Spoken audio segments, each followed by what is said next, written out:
I guess I gotta cut it on, right? Ooh. What's going on, guys? Look, I'm gonna wait till more people jump in. And I got some issues that if you're looking at the banner at the bottom, you can see I got some issues that I'm not happy about. And hopefully I can work them out. Nothing rhymes with Chico. What's up, James Owens, Eagle Eye Shoot, and Tin Man? What's up, guys? If y'all see the scroll, the banner I got at the bottom, I'm having some issues. Let's expect Pico. There you go. I like Pico de Gallo. So look, guys, this is what I got going on, and I'm up here like, oh, let me just go live. I've been casting today, and my dang Lee pot, it's like it's been losing temperature, so to speak. You know, you put your lead in there, it was casting fine. I mean, it was melting everything fine, and then I'd go on there, I'd look back in it, and my lead started solidifying. And I'm like, what in the world? So I crunk it up. Like, I ain't scared. I crunk it up to 7, and then I was at 8, then I maxed it out, and it liquefied, but then it still wasn't hot enough. Like, I had to stick my stirring spoon in there, it'll come out almost solid. So I'm like, I don't know if I got a bad temperature thermometer, not thermometer, the thermometer that's in the pot, or the coil. I don't know. It still was warm, but so I got some issues. I know Leo warranty it, but I'm just like, I didn't know if anybody had any if anybody had that issue before Element took a crap. What's up, Michael Sines? 10 minutes said Element took a crap. Lee will send you a replacement. I seen that, the core. So yeah, I guess it could have been short. Now, you know how you can hear, like when you plug your pot in, you know how you can hear it coming on, it like the hum or the buzz. I would hear it, and then it'll go away, and I tap on the pot, and it'll pop back on. That's a good question, Mike. I don't think it has a fuse in it. PID. Man, you know what? I was looking, Eagle Eye, I was looking, I know some guys have those pots with the built-in PID, like the Lyman or the RCBS, and I'm like, when I looked at the price of that thing, I was like, damn. See, I was gonna say too, thermostat could be junk. That's what I was thinking. I looked on Lee's site; they'll send me a thermostat and a new coil. I put them in my cart. The only thing about that, I have to pay for the shipping. That's not a problem. But James Owen said I was ready to chuck mine, to check the cord into the pot and maybe a ground. Yeah, I at first this what happened. I had my hot plate and my Lee pot into like the same outlet, and I thought that may have been the issue, but it wasn't, because I disconnect the hot plate and just ran just the pot. And you know what, Tim, man, I got the controller.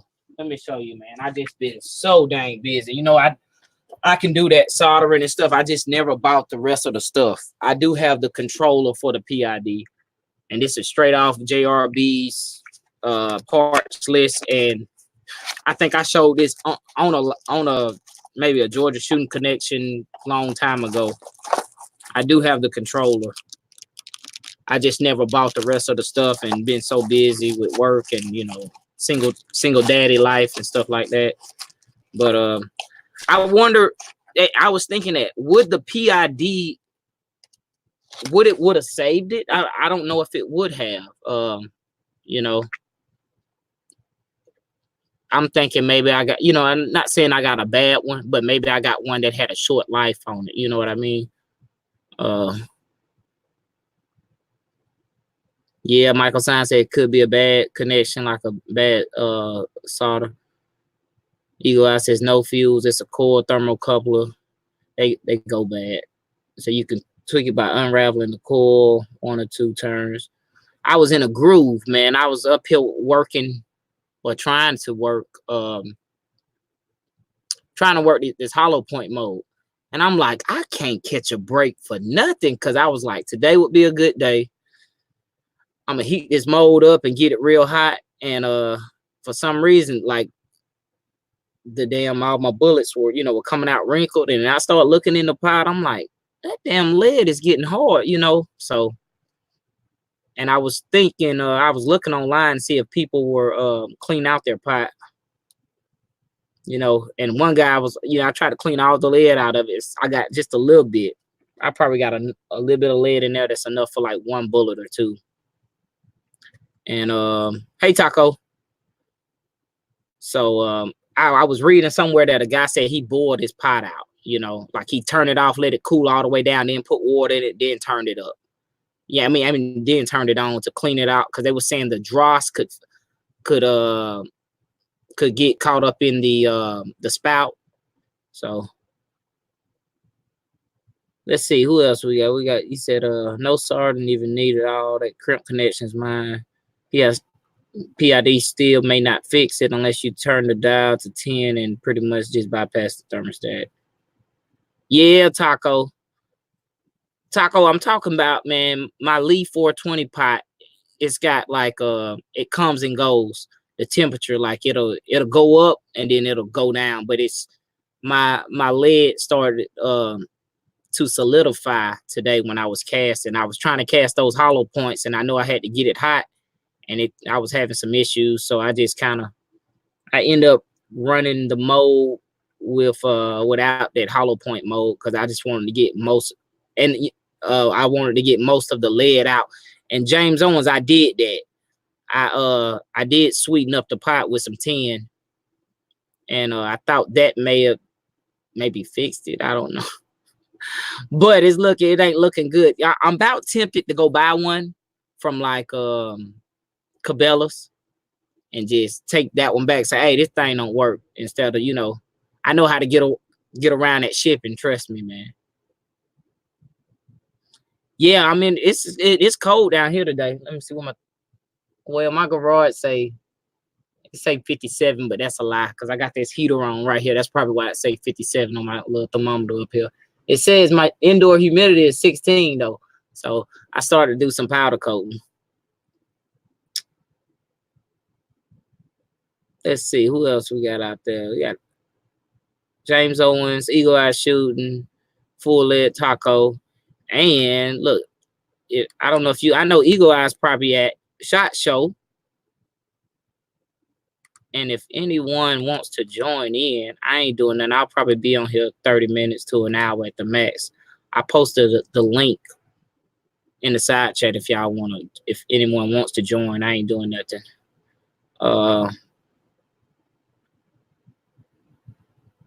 I've been looking at these videos about this Virginia stuff, man. I hope everything goes well for everybody. That's a sad situation, not just for Virginians, but for all of us. It's the domino effect. That's how I think about it. Alaska 190. Hey, brother. Appalachian Reloader. Hey, brother. He said -25 here. Good night. Man, I couldn't do it. I could not do it. Where's Uncle Jim, man? I know he's out there. He ain't sleep. He out there lurking. Him and Charles Irby. -25. Good night. Thanks for the welcome back. Got up early. Okay, James Owens, no problem, brother. Thanks for stopping through, man. Thanks for walking the back. Yeah. Stock with Steve. Hey, brother. Thanks for joining in. No problem, brother. I understand that about going to bed. If any of you out there, all 11 of you, if any of you guys out there going to Virginia tomorrow, y'all be safe, man. You guys know I don't talk political, but I'm looking at videos today and reading documents, and that stuff is pretty not frightening. I'm not scared of nothing. It's just pretty unnerving, if that makes sense. That is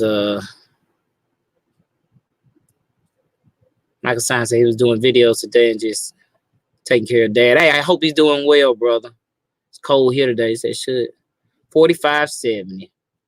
Hey, brother, I know how that is about can't sleep. Luckily, my my employer, we're closed tomorrow, even though we're government, we're closed, and obviously the schools are closed. So um, that's why I'm up, because normally I would be in the bed, because normally my alarm clock goes off at 5. I have to make it go off about 4:30, and it'll snooze for about 30 minutes, and I wake up about 5:30. Yeah, Michael. I've been looking at, man, some videos. Fuzz T4 posted a video of this guy named Josh Yeager. Had a great video to me. And he had some, I guess, Virginia police drive 100 miles to his house to question him about, because he was at the Capitol taking pictures. And, you know, that's a little weird, you know, for them to, you know, question him. It was like they had a credible source that said he, you know, they want to make sure he wasn't planning that. And I'm like, man, this is so crazy. So let's see. I know he said Michael hit 5 degrees today. Not as bad as 11. Oh, Tin Man is hit 5 degrees today. Good night, boy. You know, yesterday our temperature was pretty good in the daytime, but as soon as the sun dropped, it was terrible. And I know you guys like, man, you in Georgia, it don't get cold. Our winters are cold, but you know, our summers are hot. But I want to say last night it got down to about 20. I know that ain't nothing for compared to you guys, but it was pretty dang cold. He said my Appalachian Reloader said my youngest is heading up with some friends. Yes, brother. Prayers for that. You know, I said a prayer, you know, for, I hope everything goes right. I hope don't nobody. I'm sure most of the people like us, similar interests, they're gonna go there and be right in the head and, you know, do everything what they're supposed to do. But I'm worrying about the other people. That's what I'm worrying about, the people that's like, some people, I have on my tinfoil hat, you know what I mean? I was reading an article that a guy's video I had just so happened to come across. He was talking about crisis actors are supposed to be there. Like he got some in his email where they were hiring crisis actors, and that's a little iffy to me, man. That's I wouldn't put it past them. Let's say that. So I seen also Mr. Guns and Gear did a video tonight. Where he was out there showing, you know, the barricades and stuff like that, which it was pretty interesting, but kind of still like not right. I don't think that they put those barricades up, you know. Everybody knows what they're doing ain't right. So, you know, but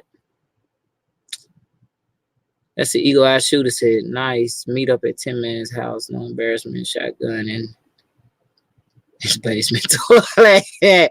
Somebody shotgun Uncle Jim's toilet. Who was that? I missed the chat last night, man. I woke up this morning and I was like, dang, I missed that chat. Michael said it's only like, oh no, Michael said Tin Man is only like 3-4 hours. What else? Clean up the prison toilet. Yeah, you guys know I'm random, man. I was on here. I figured somebody would jump on and say something or had the same issues, but I basically got all the lead out of the pot except for just a little bit. And I was thinking, was there a way to kind of clean out that spout? I did see that Lee had, I put that spout in my cart too. They had a spout that you can replace the nozzle, I guess, or something like that.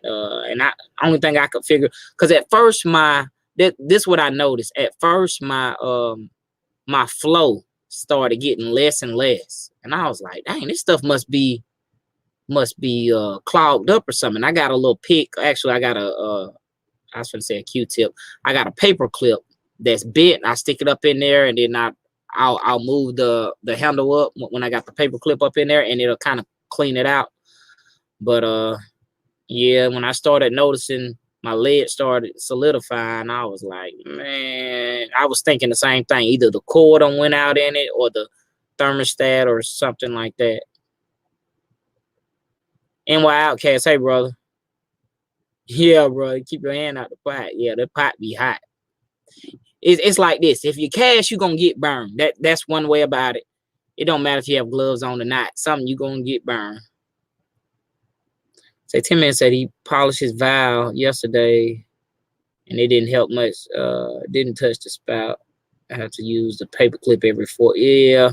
I've been using that paper clip for a minute. It seems that paper clip seems to help. You know what I mean? Like if it starts to slow, but today it slowed down to like a piss stream. I know that's weird for me to say that, but it definitely slowed down to a point where I was like, something ain't right. And then I think when it slowed down, my pot was low on the lead, so I started throwing in some, some sprues and some reject bullets that didn't fill out all the way. And then I was like, looked in there, and I was like, man, this stuff ain't hot enough. So, but I'm just about. He said, Pat. Some boys got sugar wasted less than 5 minutes. What's up, loads of bacon? Yeah, so I started to take that pot all the way apart and see if I can work something out or something or play around with it. So it's like, you guys know when stuff for us reloaders or casters, stuff breaks or stop working, it's kind of not damning on the spirit, but it's like it happens at the wrong times. Like I said, I'm off tomorrow. I was like, I'm gonna cast up a whole bunch of stuff, and this dang pot started messing up. So I may just go buy one from Cabela's tomorrow and take the old one back in like 2 weeks. Seriously.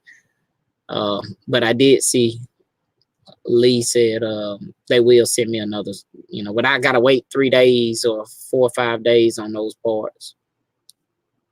I guess next time I'll just order the parts and have them on hand. I hate to be taking the stuff apart.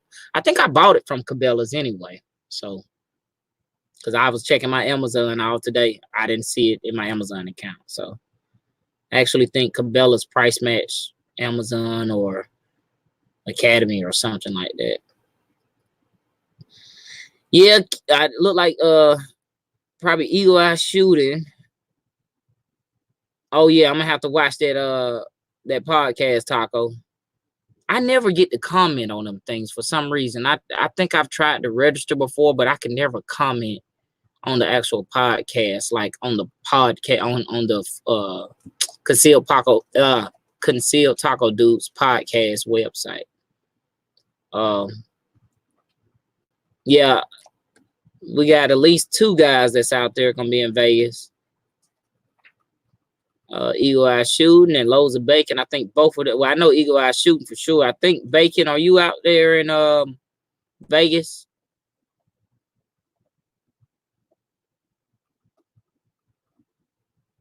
As far as the core, not for that core shouldn't be too bad, man. I work with stuff like that all the time. Electrical, that's I'm a tinkerer, so but I need to get on that PID, man, because that probably had something to do with it. I be turning it up. Well, I'll start my lead until it melts, and then if I notice it's too high, I'll cut it down a little bit. But yeah, it just happens at the wrong time. Now that let's see, NY Outcast says, now that I say that it don't sound right, that means a lot of things nowadays. Yeah. You see a pack join us for dinner. Cool, Bacon. Man, y'all be safe out there. Y'all get a lot of pictures and video, man. I would finna say, if y'all see any single women, send them down here to me. Yeah, Taco makes a good point. You guys definitely should all meet up, man. Yeah, Gavin, X-Ring. I'm sure X-Ring will be out there. KB. Yeah, KB will probably be out there, definitely. Yes, he is. And who else? Eric's gonna be out there, Eagle Eye. All right, Baron 8888. It's gonna be a lot of people out there, man. That Bullet Junkie, hey brother. Eagle Eye, I have to give you something to listen to and drive back. I don't think you want those Vegas girls. Nah, I don't want none of them Vegas girls. You know what? I'm gonna tell you what. I don't know if y'all follow.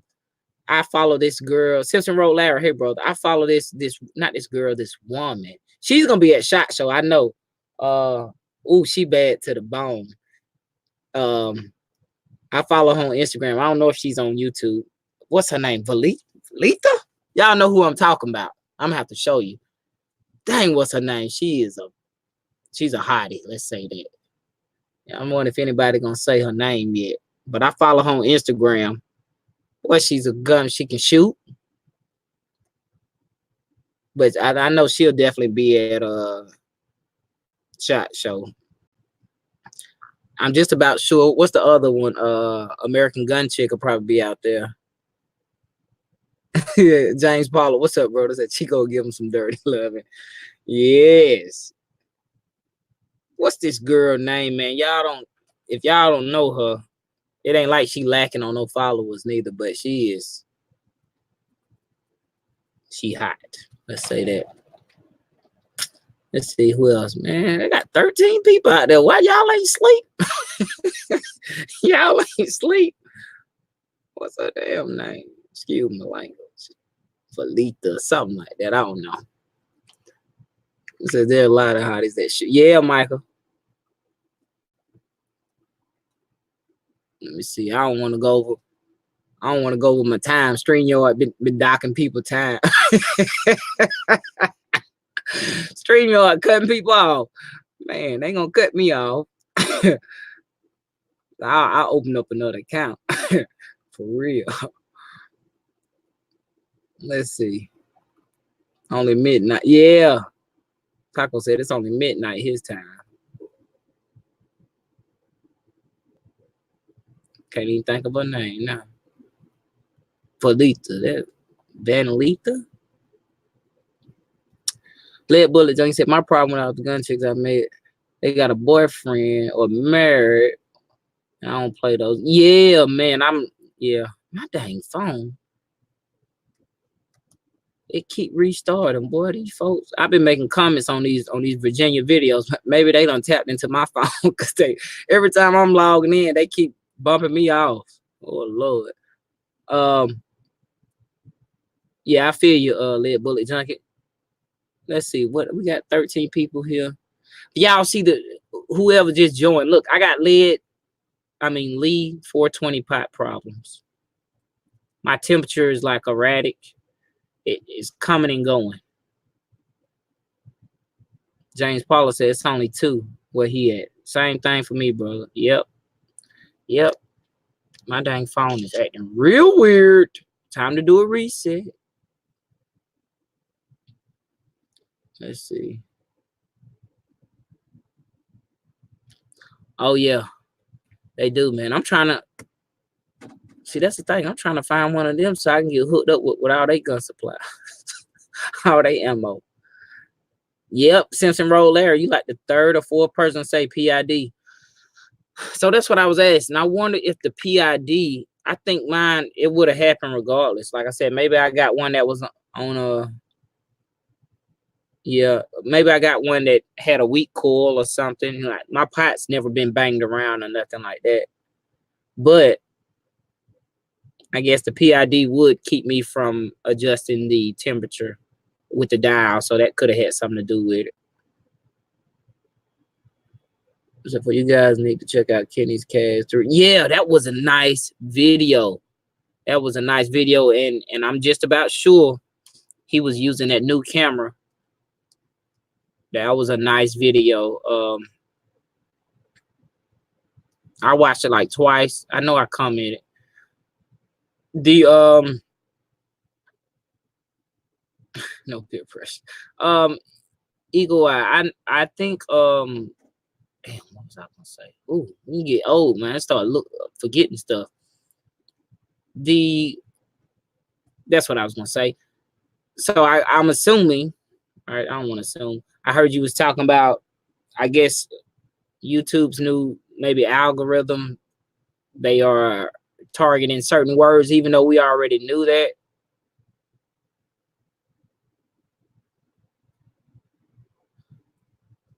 So I noticed you wasn't saying certain words, just like you said in the video. James Paula said, take the pot apart, and the parts ain't there dispensed to replace. Yeah, James Pollard, I have the parts in my Lee Precision cart. Let me tell you what, the parts are actually free. All you have to do is pay for shipping. A lot of people don't know that about the Lee products. If you got it's like a maintenance. Like if you go to their site and you put in I looked up the 420 pot and I hit parts list, it'll have a price, but when I click on it, it say zero. All I would have paid for the shipping. So I've got some other stuff that they can warranty, like some a broke decapper pin and something like that. So I think that's what I'm gonna do. And I was thinking I may just buy another pot. So I like leaving the pot on and all the lead dripping out. Yeah. Yeah, that's one thing that sucks about the Lee 420. It drips, and there's some few fixes from that. So Eagle says, yeah, they pick up the words, the text, and also the pixels. So I'm doing the test to see if they will pick up the word casting in the tags. Okay, yeah, I wouldn't doubt it. You know, they getting, I don't want to say smarter. They getting more sneaky and sneaky. So let's see. I cannot even say that. Guitar Man Pete, Guitar Man Pete. He said, "Hey Tim, man." Right there. Hey, Guitar Man Pete. Okay, dang, it's late. That's all I'm gonna blame it on. It is late, and I'm a Southerner, so my grandma played a guitar. Should have got that thing before she passed. Let's see. Yeah, Guitar Man. You should start casting. You should start casting, man. You can make your own bulk. I'll tell you a place you can go. A lot of people will help you too. But if you have no interest in that, who said that? Acme Bullet, yes. Acme Bullets, they make some great bullets. I buy a lot of their stuff. I always have. 86 subscribers, good. Oh, I'm already subscribed to you. I was finna subscribe, Guitar Man, but I'm already subscribed to you. You have content. That's probably why I subscribed to you. But I did subscribe. I've been subscribed to you when I was finna go subscribe, and I was already subscribed. If y'all don't know Guitar Man, y'all go check him out. He's got content up there. Yep, Lead Bullet Junkie puts out another good one. I also shop with American Reloading. They do have cash. Yeah, I normally buy their jacketed stuff, but I got some right here.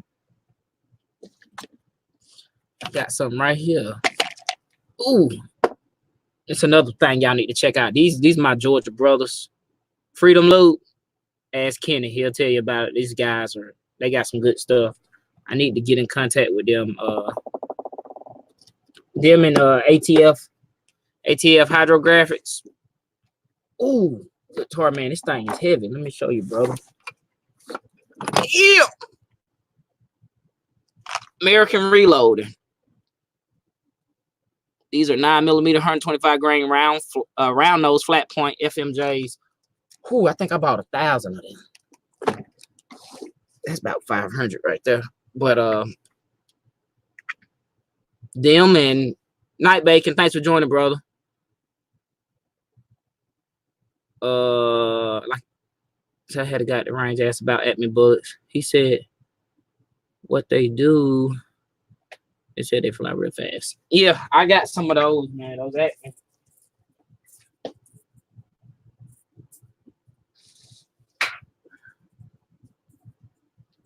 I was gonna say my first bullets that I loaded up was Acme, but they were not. My first bullets that I loaded up were Barry's, 124 grain, and then I got on the Acme train, and exclusively If I go to the range like Plank, I'll take these because these are loaded up. And I probably got a ammo can full of these, but I try not to carry the ammo can if I can help it because I like throwing stuff in my go bag when I go to the range, or my range bag. And my range, I recently joined the range like as a member because I go so often, and the price was like $25 a month. And they magnet my ammo. They magnet everybody's ammo.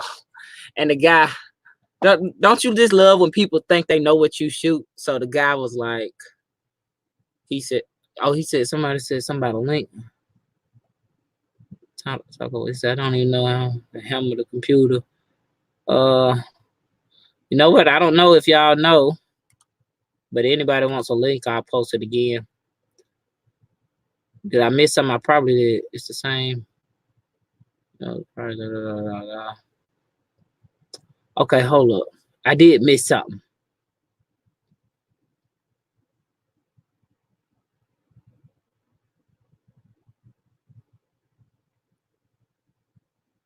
I see purple bullets. I see that.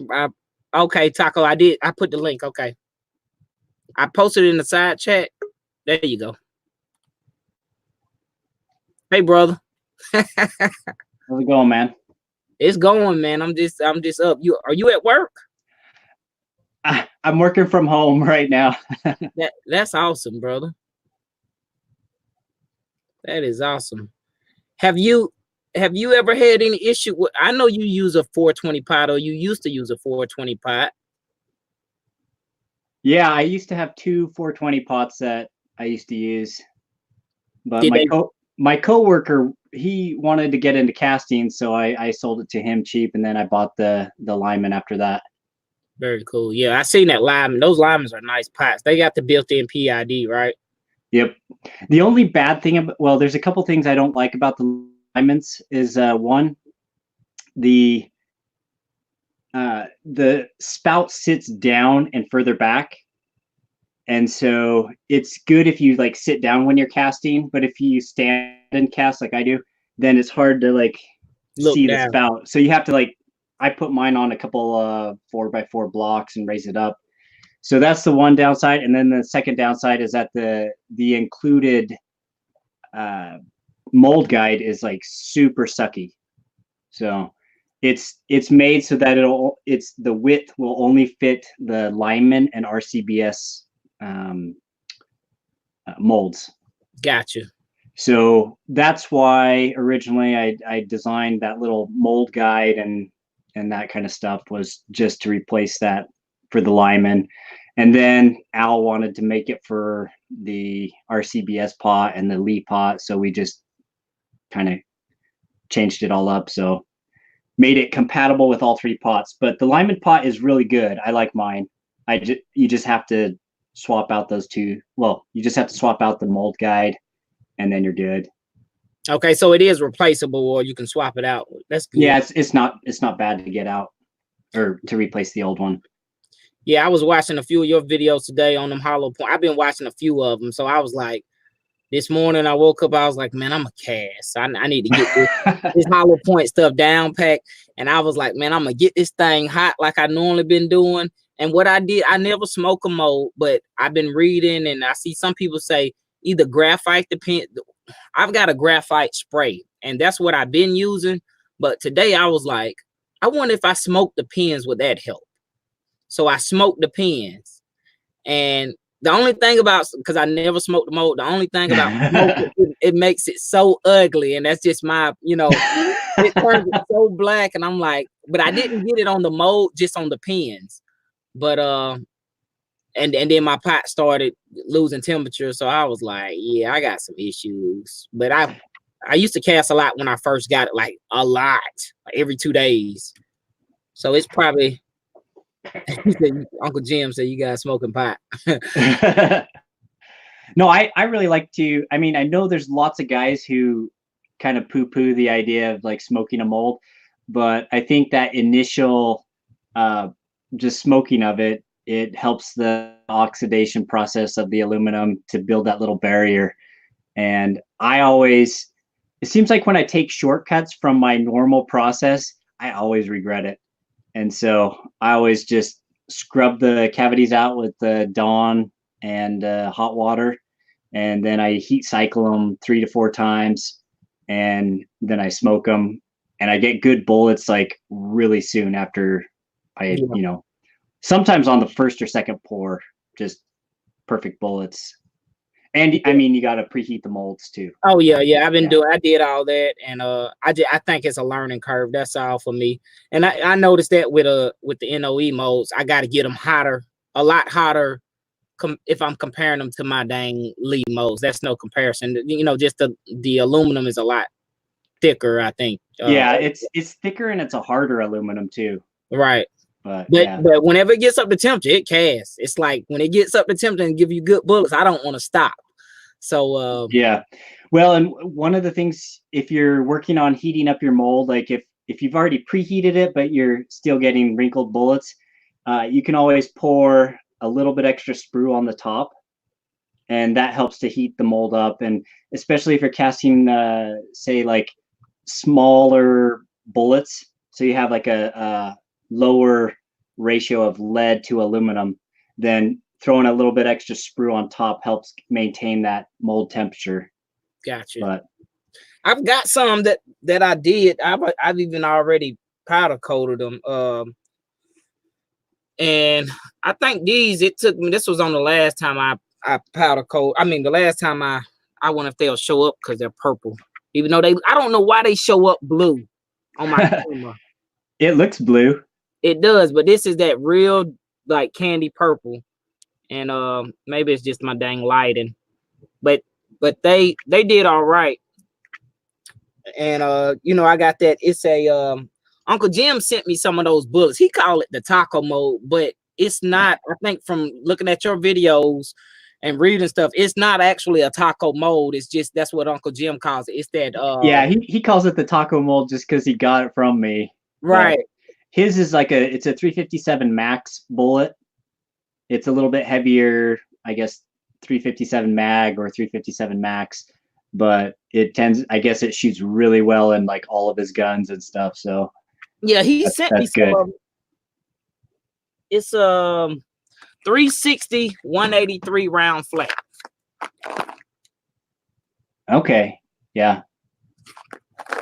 So yeah, like I said, I was gonna cast up a lot today, and that pot started doing that, and I was like, I would do that right, for an off day. So do you think it's your pot that is having the problems? Like, yeah, and you know what? Now that I think about it, that probably it might have been doing that last time, and I didn't notice. It might have been getting weaker and weaker. Because I noticed today, like I said, I had some lead in the pot, and it was liquid, and I felt the heat.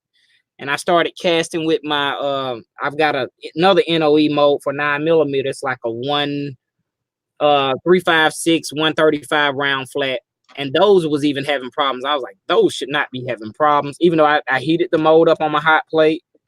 And then I looked in the pot, I stirred my lead after I added some tin, and then my lead started solidifying, and I was like, oh, I was like, that ain't good. So I unplugged it, plugged it back in. I heard it cut on the buzzing, and then the buzzing went away. And I was like, yeah, the element or something's got to be going out.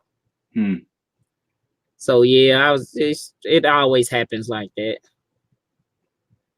Yeah, you know what you could always do is if Brownells has the Lyman casting pot on sale, you can always buy it from Brownells, and they have lifetime warranties on like everything that they sell.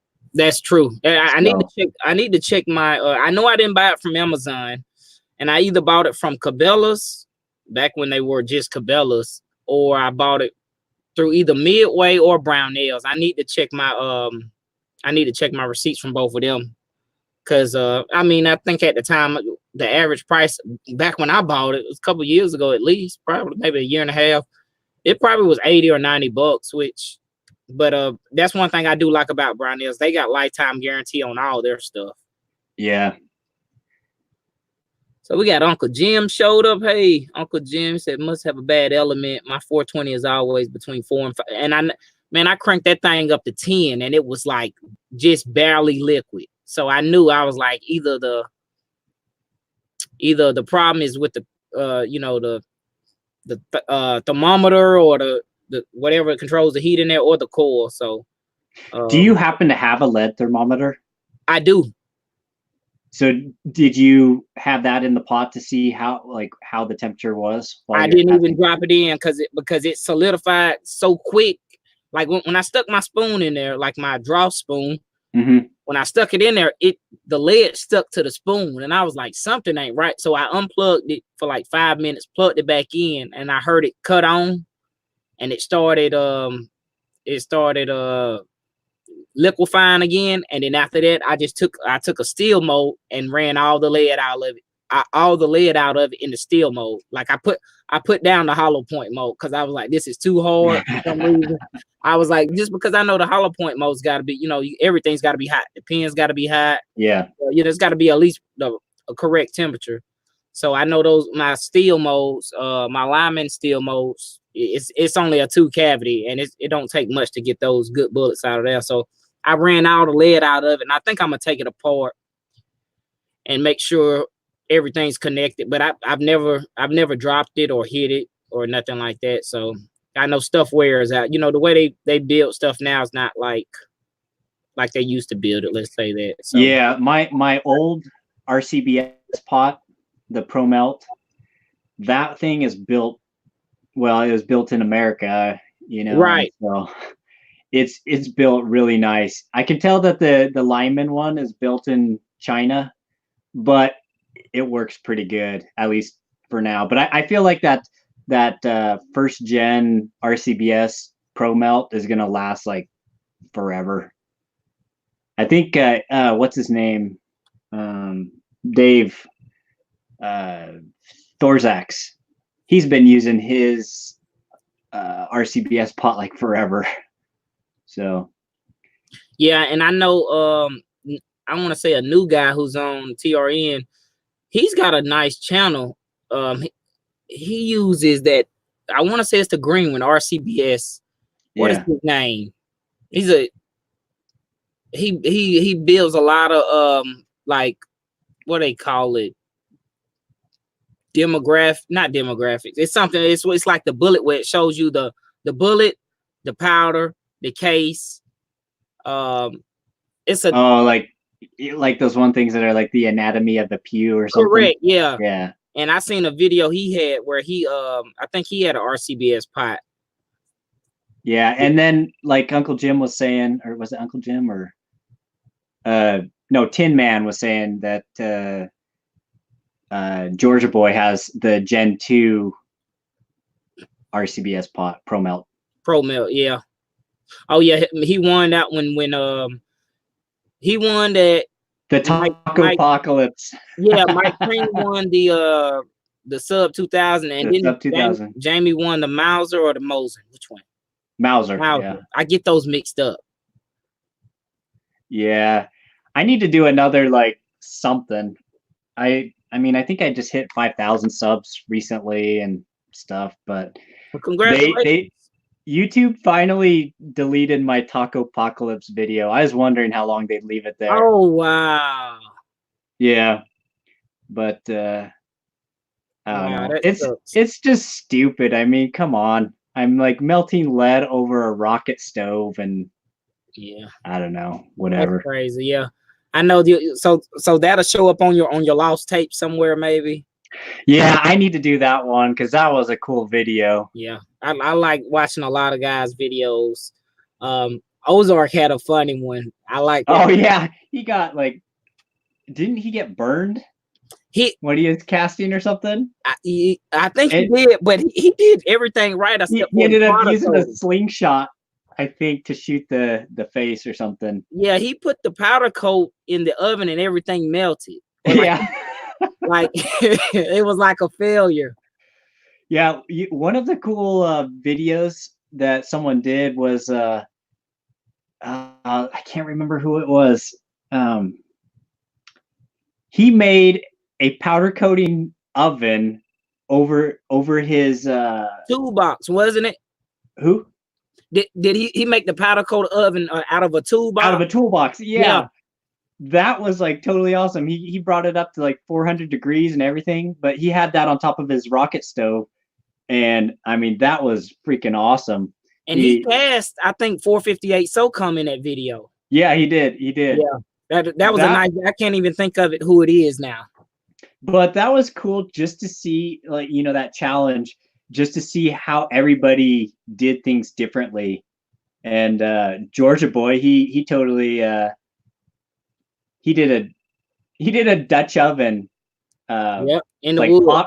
pot roast, like after he did the bullet casting over the like just hot coals and stuff. Hot coals, yeah, cool. that was cool. Yeah, I like watching everybody's videos because and I'm sure that sucks that they pulled the video though. Uncle Jim said he's been getting hit too.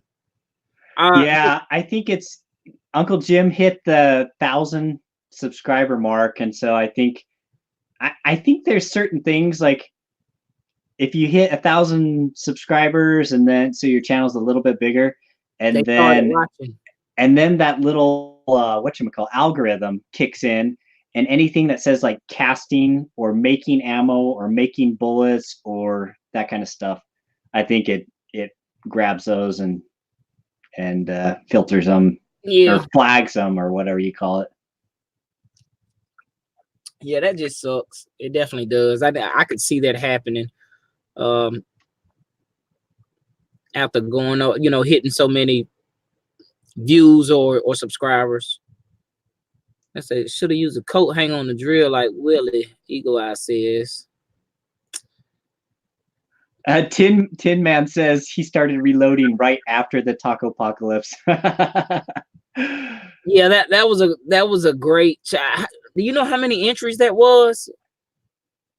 Oh, I can't remember, but it was cool just to see everybody do all their crazy stuff and like see how bad everybody was shooting too.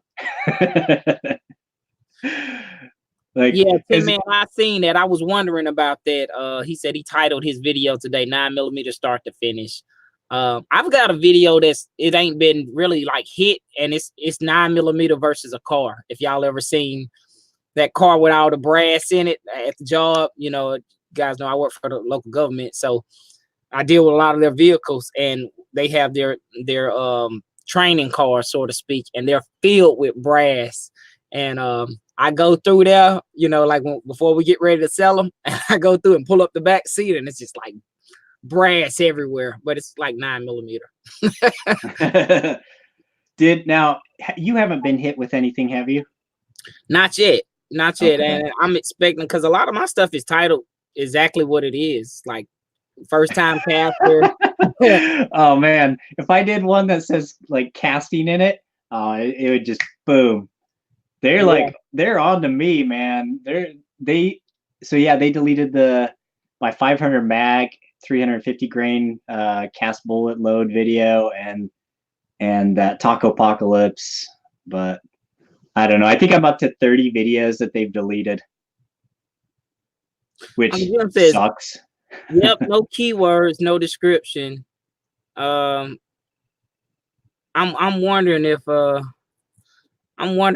he's saying if you don't have a description, or if he's saying the words are in the description, because sometimes I will put in the description of what I'm doing, but yeah, but a lot of my stuff is what I'm doing, like casting 9mm, or sometimes I'll say seeds or peels, but it's kind of,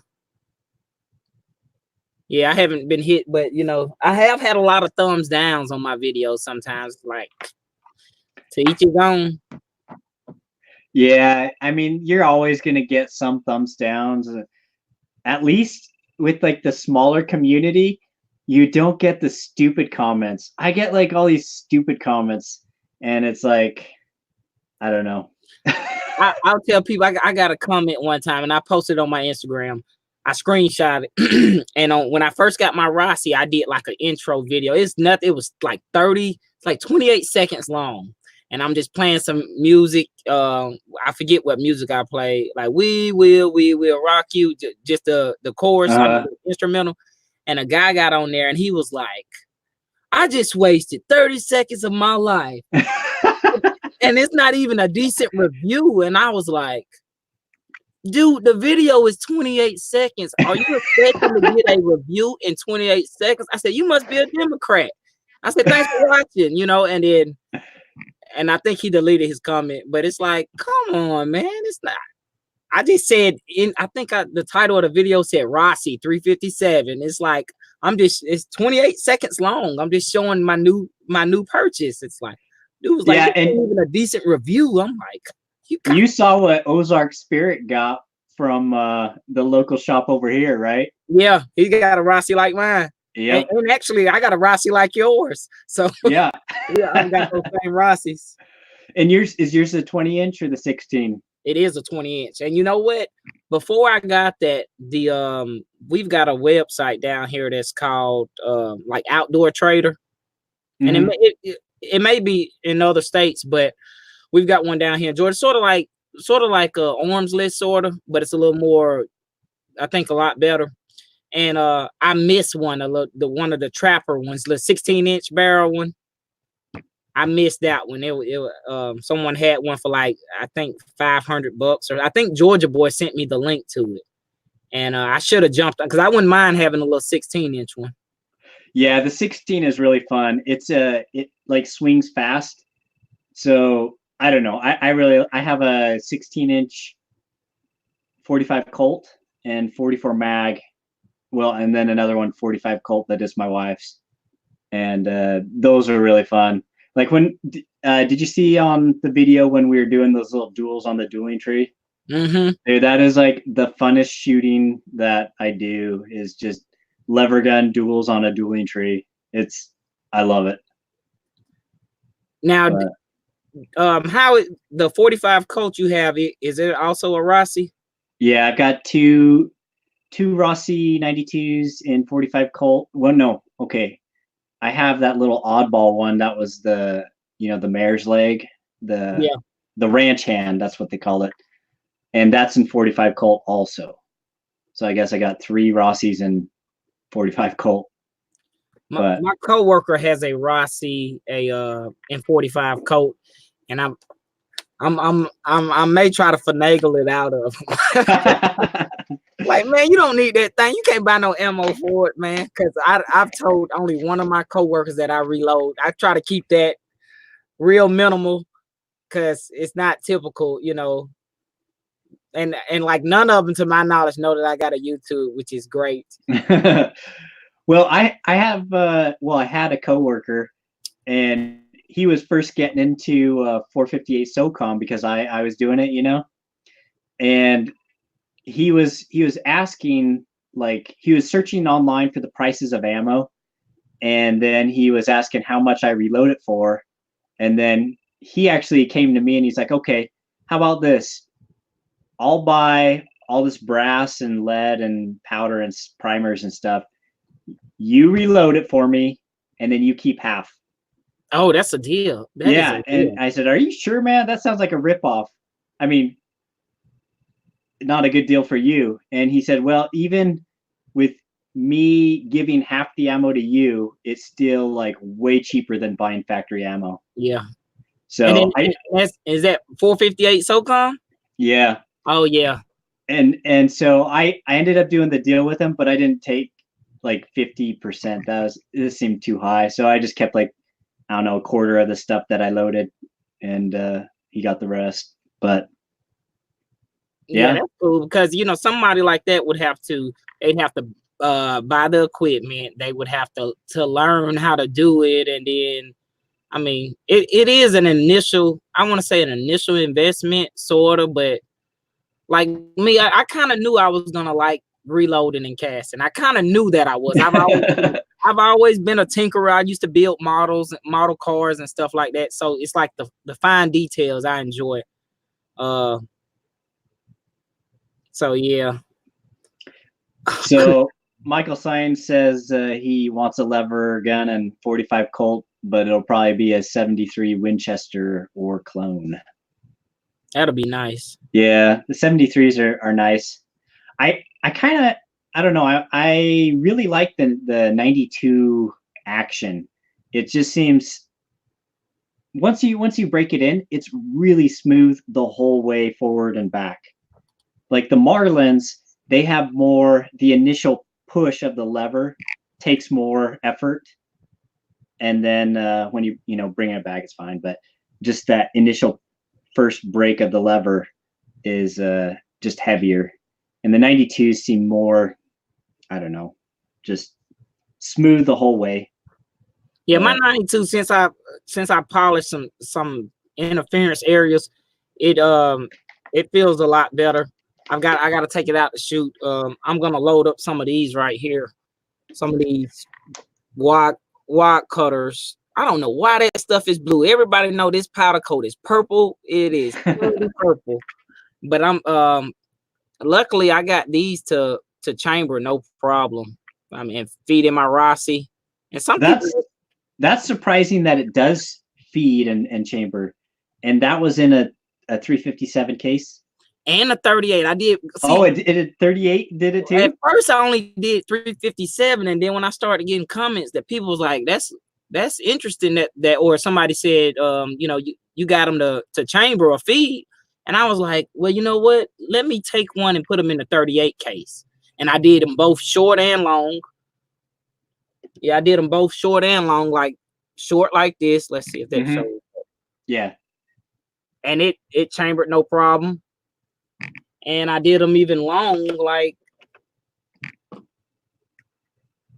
this, and it chambered no problem, and it fed and everything. So I was like, well, maybe I got lucked up or something. So, yep. So I'm gonna load up a lot of those because I like how the wide cutters. You know, if I'm at the range, I like how it puts the hole in. Well, I can see. Oh, it's like a perfect circular hole. Yeah, I hit that right there.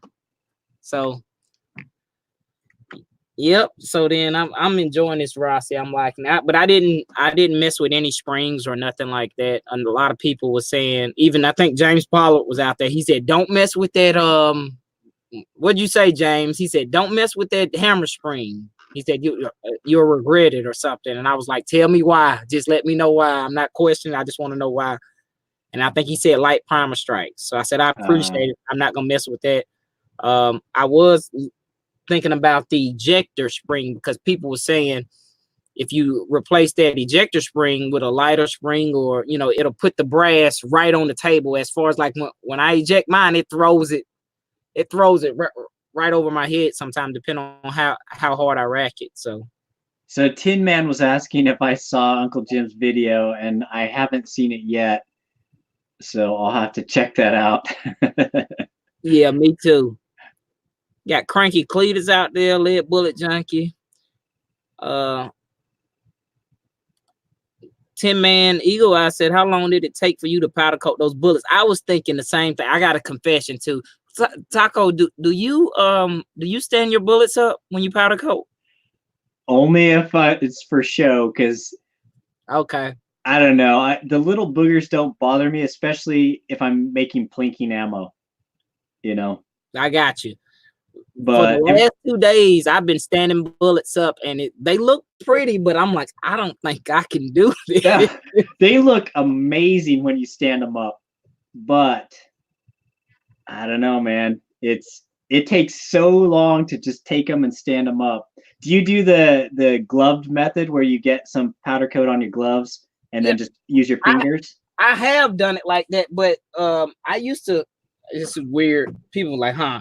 I used to have reptiles, right? So I have the. Oh yeah, you got the feeding tongs. Yeah, I used to have chameleons, and I used to get in there and get the worms or the cricket. So I'll grab them with my hand, and so I had those tongs, those big old tweezers, Uncle Jim, big old tweezers. This helped tremendously, man. I picked that bullet up and I just put a little powder coat on it, but I cheated. I put the bullets in here, turned them upside down, and put them on the tray, and they were so pretty. I dang, you know, they were all in a line. I sent Tin Man a picture. I was like, I cheated, man. But, yeah, well, part of it too just depends on what the purpose of the ammo is, you know. Right. If you're gonna try and do some accurate long range shooting, then the little boogers will affect that. But if you're just shooting, like if it's rifle, if it's like 100 yards or less, and I don't know, it doesn't seem worth the time for me. But Yeah, I'm a shake and bake, throw it in the basket, and oh yeah, and you get the little bare spots where they're touching, and I don't know. If one thing I found is if you let it cool, and so it's all one big mess, and you have to break them apart, that's much more of a pain than if you, while the powder coat is still hot, you like kind of give it a quick shake and throw into the water. Then they don't have like the huge bare spots on them. That's true. I either do that or throw them in a box. But I normally, when I powder coat come out the oven, I normally water quench them. Yeah, but I water quench them. You regain a little bit of hardness back. Like TATV Canada did a video on that and showed that you do regain some hardness back, but not like the entire whatever. But I like doing it because then you can touch the bullets right away. That's true. The only thing with doing it like that, say if you're gonna do more, or like if you double powder coat them, say if they got some bare spots. With these, I didn't water quench them because I wanted them to cool off, and I didn't want to have to dry the water off just in case I was gonna do another coat to see how they came out. But yeah, I normally water quench always. Did you see a Lead Bullet Junkie's comment? He says, "This is why Taco uses clear powder coat, so you don't see the boogers." The boogers on them, yeah. It's maybe partially true, but I also like the look of the cast bullet. And so with the clear coat, it seems like it coats well and it preserves that clear, or the cast bullet look, especially for the lever guns. It looks cool. Yeah, I noticed when I powder coat a color, if I add clear, it turns the powder coat, you get a different effect, sort of. So like I say, if I use blue and add clear, it's a little bit different, which I kind of like that different effect. But Reloader 762 sent me some bullets that were clear powder coated, and I like the look of them too. So I've got some clear from the powder coat store. I'm gonna have to start doing more of that. I've been playing around with the chrome colored ones, and I've noticed that it looks awesome when it's baking, but then as soon as you touch them, then it like darkens some of the chrome looking color. So the powder coat is chrome powder coat? Yeah.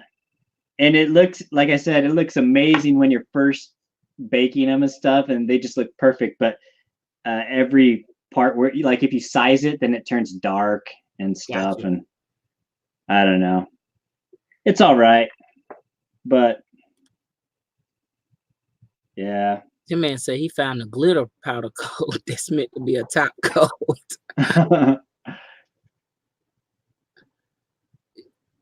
Yeah.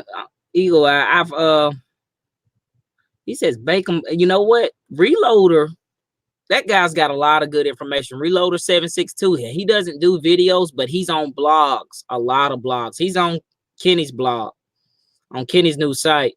And he has a lot of good information. He's been doing this stuff for, I think he told me 20, 30 years.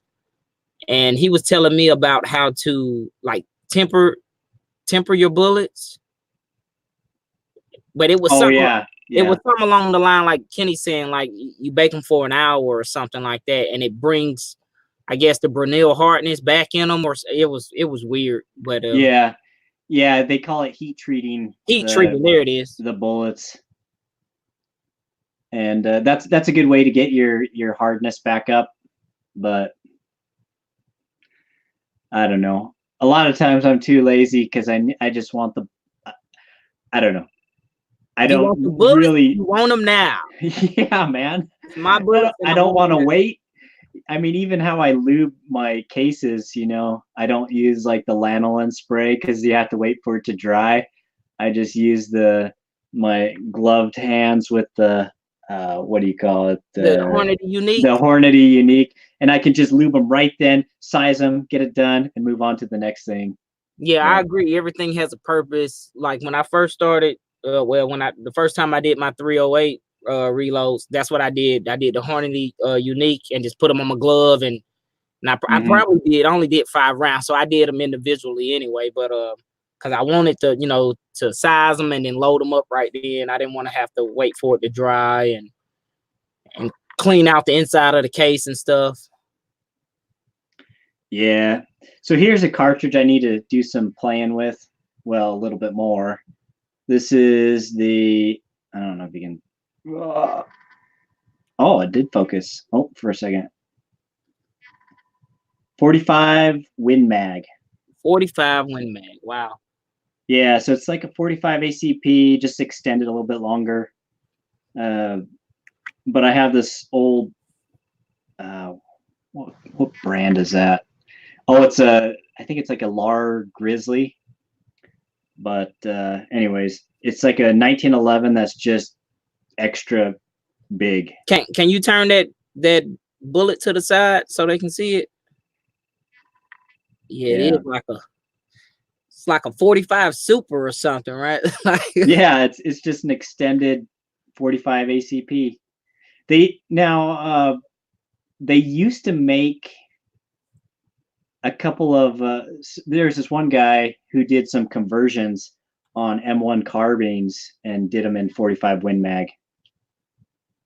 And I forget what his name was. Is LE something Lay, I don't know, maybe a French name or something. But yeah, he used to do conversions on those M1 carbines, and I would love to have one of those. So the firearm that goes to, you said it's like an extended 1911. Yeah, I'd pull it out of the safe, but they'd probably disconnect this chat right now. Yeah. I don't. I think, didn't somebody do a live stream? Like, I wonder, have they? Uncle Jim just said they did hit him. I wonder, have they hit him yet? I don't know. I don't know their policies. These policies are crazy. So. Uncle Jim's making fun of my craft side over there. Yeah, because I have baskets behind me. Yeah. So the way this reloading room is, I have half and my wife has half. Yeah, that's Miss Taco's side. Yeah. But I ended up taking more like 3/4 of the room, and she has that one side. So now, are you still using the same bench tops from those doors? Yeah, still using those. I watched that video maybe a couple months back, and I was like, that was a good idea. I think so. Good wood too. Yeah, they're solid wood doors. Like, I can stand on these things and everything. It's turned out pretty good. Although I wish I had a better coating on the top of the desk, because I'm hard on it, and so I chip off some of the paint and stuff. But now, do you have any cleaners that normally take that paint off, or is it just come from just normal wear and tear that's beating up on the paint? It's like when I take my hammer and I pound something and it chips the paint off. But yeah, it's all right. So how was your drive back from Uncle Jim's? It was good. We had some snow on the roads, but not too bad. Now, when you got home, did you have to dunk all of your firearms in oil? Because I know they were wet. I turned on the space heater in this room, and then I just took all the guns out of the soft cases and laid them out to dry. But yeah, they were good. They didn't get rusty. So yeah, I seen when it was snowing, you guys was still out there, and Uncle Jim was like, Taco got all these guns. Man, that snow started coming down pretty hard at the end. But yeah, that was awesome video. Everybody's videos. I think I've looked at everybody's videos, but haven't commented on all of them, because the only thing I could say was like, nice, that's cool. And I was like, have I watched this video already?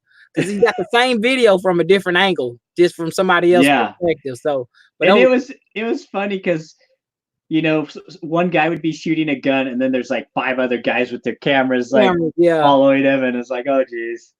So it was like you're famous, like some movie star with all these cameras as you shot guns. But anyways, it was a really good get together.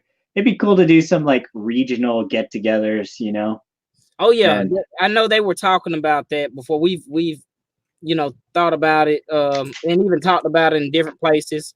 That the only thing with that, a lot of people need advance notice, which I wouldn't mind going. I don't know if I could have came out there, Uncle Jim. I don't like the cold like that. I already know the cold and the snow. Oh man, we don't get along. Yeah, the first part of the day though, it was like a miracle, like blue skies, like the clouds cleared out as blue skies, and the sun came out, and so I didn't even wear a coat. I was wearing my short sleeves and stuff, but then as soon as the sun went behind the clouds and stuff, oh man, it got cold fast. But yeah, I guess everyone's scared the mountain lion. The mountain lion didn't come out. Nah, the turkeys did though. Yeah, I seen the turkey. I heard about the turkeys. Yeah, that was cool. I watched all of Willie's videos. I liked the video when Uncle Jim was like, what do you say? Could I get a little gobble gobble? If anybody was doing that? And it was Mig in the bed. Mig's video was cool. I guess Mig took control over Uncle Jim's YouTube, and he loaded up the 1 round of 10mm. That was pretty cool. Yeah. There was a lot of stuff that we did that wasn't even on video though. Like I can't remember if it was Tin Man shooting Mig's 10mm, the Rock Island Armory, but then I had mine and we were shooting them side by side, like pa pa pa pa, and that was cool, shooting the same gun.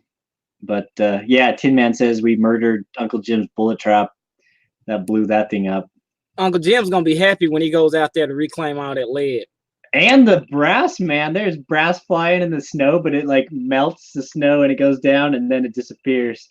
So as soon as we have like a nice warm day, yeah, he'll go out all this brass. Yeah, that was that. I enjoyed watching the dueling tree and is it a swinger? The double swinger. Yeah. So the double swinger is cool because it's all timing. You got to be fast, but you got to hit. If you have a miss, you have to wait till it starts swinging back again. So. Yeah, that was pretty cool. Yeah, Michael, I like the that first morning video. Yeah, when everybody was tatted, when everybody had Uncle Jim was like, what? Drew on everybody's face. Let's see what else. Yeah, so Uncle Jim was saying one tree was tattered behind the pots and pans. And how did that? I know you guys had like a bottle still hanging in the tree, didn't he? Yeah, Uncle Jim has some like they're like soda bottle shapes, but they're cut out of steel. And they hung them in the tree. Yeah, and Uncle Jim hung some pots and pans in the tree too. Wow. Yeah, he said they cut one down with the martini. Yeah, I was hearing that. Yeah, you know what? When we had our Dead Zero shooting meet, we did the same thing. It was like, well, we didn't do the same thing. We was having so much fun that a lot of people forgot to get footage. Yeah. Or, so what I did, I just like put my camera up and hit record and walked away because I was like, there's no way I can record and still shoot and engage in conversation. But it's definitely fun. I understand that. Yeah. Hey, Kitty. I think Mig did that. He had a little GoPro or something that was just running a lot of the time. But I didn't get to see his footage, see what he recorded. Yeah, it'll come out. I found some footage from Dead Zero from last year. So I was bringing up all kind of footage. I need to put a little video together. The blue was the color of the wrench here. They must fight the good fight. Yeah. Oh, we got 14 of y'all out there. Everybody's up. What time is it? Where you at, Taco? 12 o'clock? It's like almost 1 o'clock now. Okay. I'm waiting for my coworker to let me know when his part of the work is done so I can do my part and then go to bed. But that's why I keep checking my phone. But it's like a team project, huh? Sometimes I do that at the job, and I'm the same way. Hey, come on, finish what you're doing so I can do my part. Uncle Jim says Mig is hoarding the footage. Yeah. But yeah, it was a fun get together. I was glad, Jerry came and picked me up, because that'd be like an hour and a half drive just by yourself would be kind of boring. But having somebody, I guess meeting someone and then talking to them for an hour and a half is kind of fun. Yeah, it makes it go by. When me and Jamie went down to the range day, it was like a 3-4 hour drive, but like you said, you driving and you're talking, engaging in conversation. It goes pretty quick. Tim Man says it's gonna take me days to edit through. Oh yeah, that's crazy. But yeah, I definitely enjoyed the Rossi, seeing the Rossis. The only thing I like the Rossi, I think it would have been awesome if they would have made that where ejected from the side. And maybe that's my weird thinking.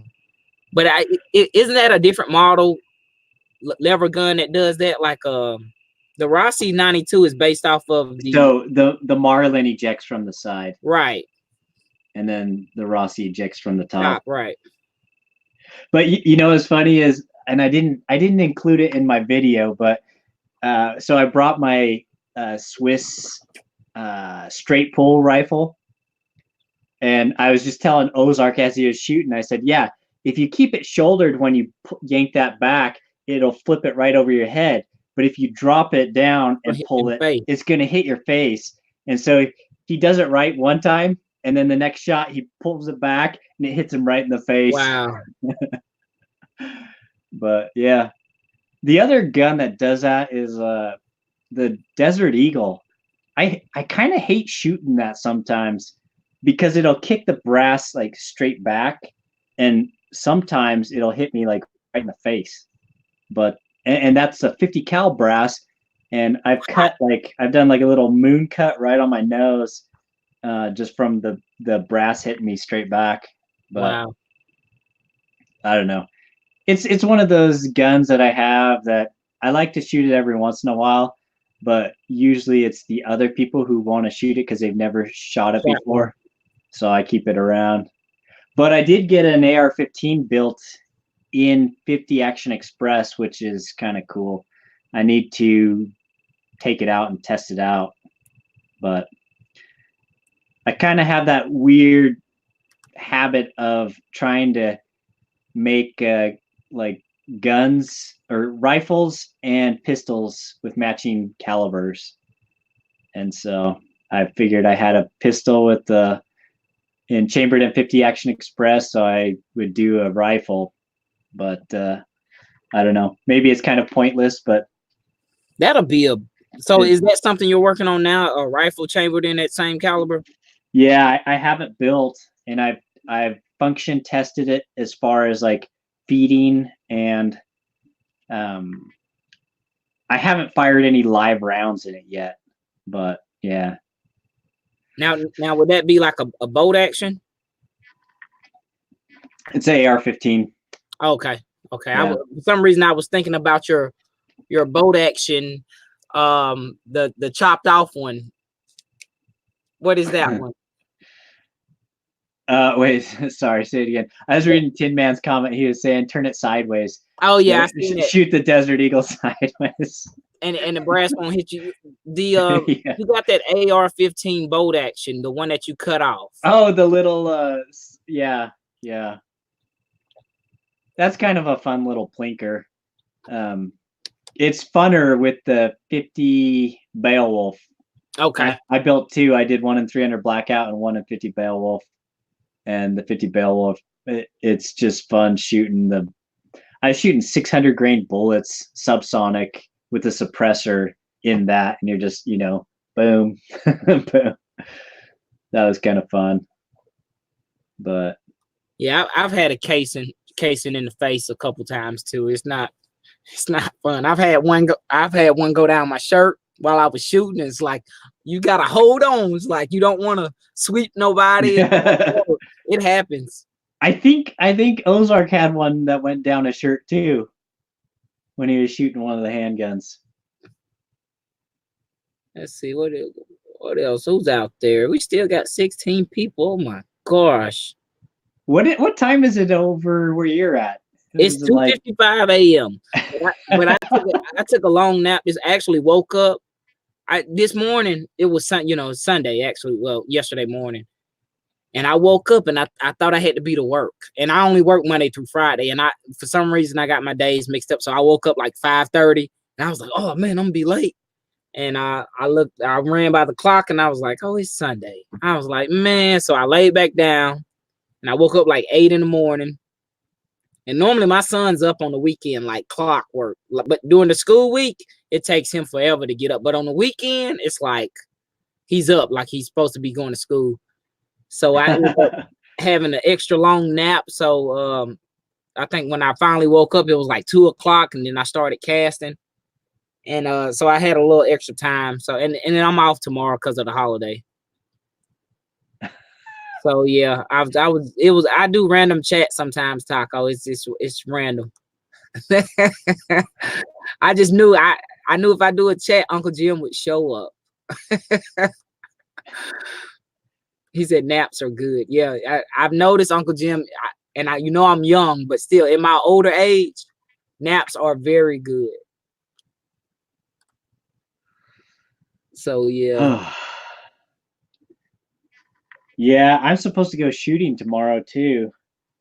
That's what I plan on doing. Hopefully my range. I just recently joined one of my ranges because I go there all the time. And if I go there, it's like $15 an hour. But to join the range, it was $25 per month. And I don't have to pay it. I pay it monthly. So I was like, that kind of makes sense. If I go twice a month, that's $30. If I go on the hourly rate, I might as well get the membership. And so I just joined, and so I'll hopefully be going there. Hopefully they won't be busy tomorrow. And I need to go shoot my my Ruger, my Predator some more, and shoot my Rossi because I'm enjoying the heck out of that lever gun. Now, do you still have the factory sights, or have you replaced any of those? No, I still have the factory sights. I'm getting used to them. And I know a lot of people. I think you've changed yours out, didn't you? Yeah, I'm not a big fan of the buckhorn. Me neither. I've been getting used to them though, because I know. I think those are full buckhorn, right? Or are they semi? I forget which one they are, but it takes some getting used to, in my opinion. Yeah. Now the Marlins, the Scotsman, when he was at Dead Zero, I liked his sights on his Marlin. They were like the ghost ring, I believe. Yeah. And but yeah, the semi buckhorns are a little, I think they're semi buckhorns. It takes some getting used to. Yeah. So what I do is I get the, I think it's a Skinner peep sight. Okay. And then I unscrew that little plastic aperture, and so it's like a ghost ring, more like a ghost ring. Right. That's what I do with mine. So you can zero in on it better. Yeah. Yeah, it's just for speed. Right. Yeah, I seen Michael Signs. I seen that those sights Georgia Boy put on his. And I also went to that Steve Guns, the guy who's like the Rossi guy, the guy who does all the work on it. I seen all his sights. One thing I think I want to take my safety off. That guy Steve Guns makes a little safety, like the safety delete or whatever it's called, and it matches the rifle. Does yours have the safety on it, Taco? It does, and that's why, like when we were doing duels, I'd tell everybody every time, make sure the safety's off, Yeah. because those safeties are weird. I wish they hadn't have made it with those, but But it, $15 an hour would be cheaper to buy. Yeah. Well, that the only thing about down here, Raleigh, in certain in the area, you know, like the city of Atlanta, any highly metro populated area down here in Georgia, you can't shoot anywhere on your property, even if you have you could probably have 600 acres. If you're in like the city of Atlanta or the neighboring counties, they don't allow that, which sucks because like I said, you could have 600 acres or something like that. But if I go a little south to like Jonesboro or Griffin or those a little more farmish lands, we definitely can. So, but $25 a month, not bad. I can go unlimited. I get priority range time when I go in there. The only thing about my range, they have I'm gonna do a video. They've got a grate. So when they built this range, they had very smart thinking in mind. They put a grate in each booth, and in the bottom of the grate, there's a bucket. It's a catch bucket that catches all the brass. And when I go, I take a cardboard box that's cut out and I put it right there over the grate, or like a little sheet or something, because I need all my brass, especially for my 308. So, oh yeah, for sure. let's see who else. Get the marble sights from Midway. He's at $15. I didn't think they were that cheap. That's pretty cool. The marble sights. I know Lead Bullet Junkie has that same rifle too. Do you have any lever guns in like 44 mag, Taco? Yeah, I've got. Now I have one of the Henrys, the big boy. Okay. But it's too shiny, so I never shoot it.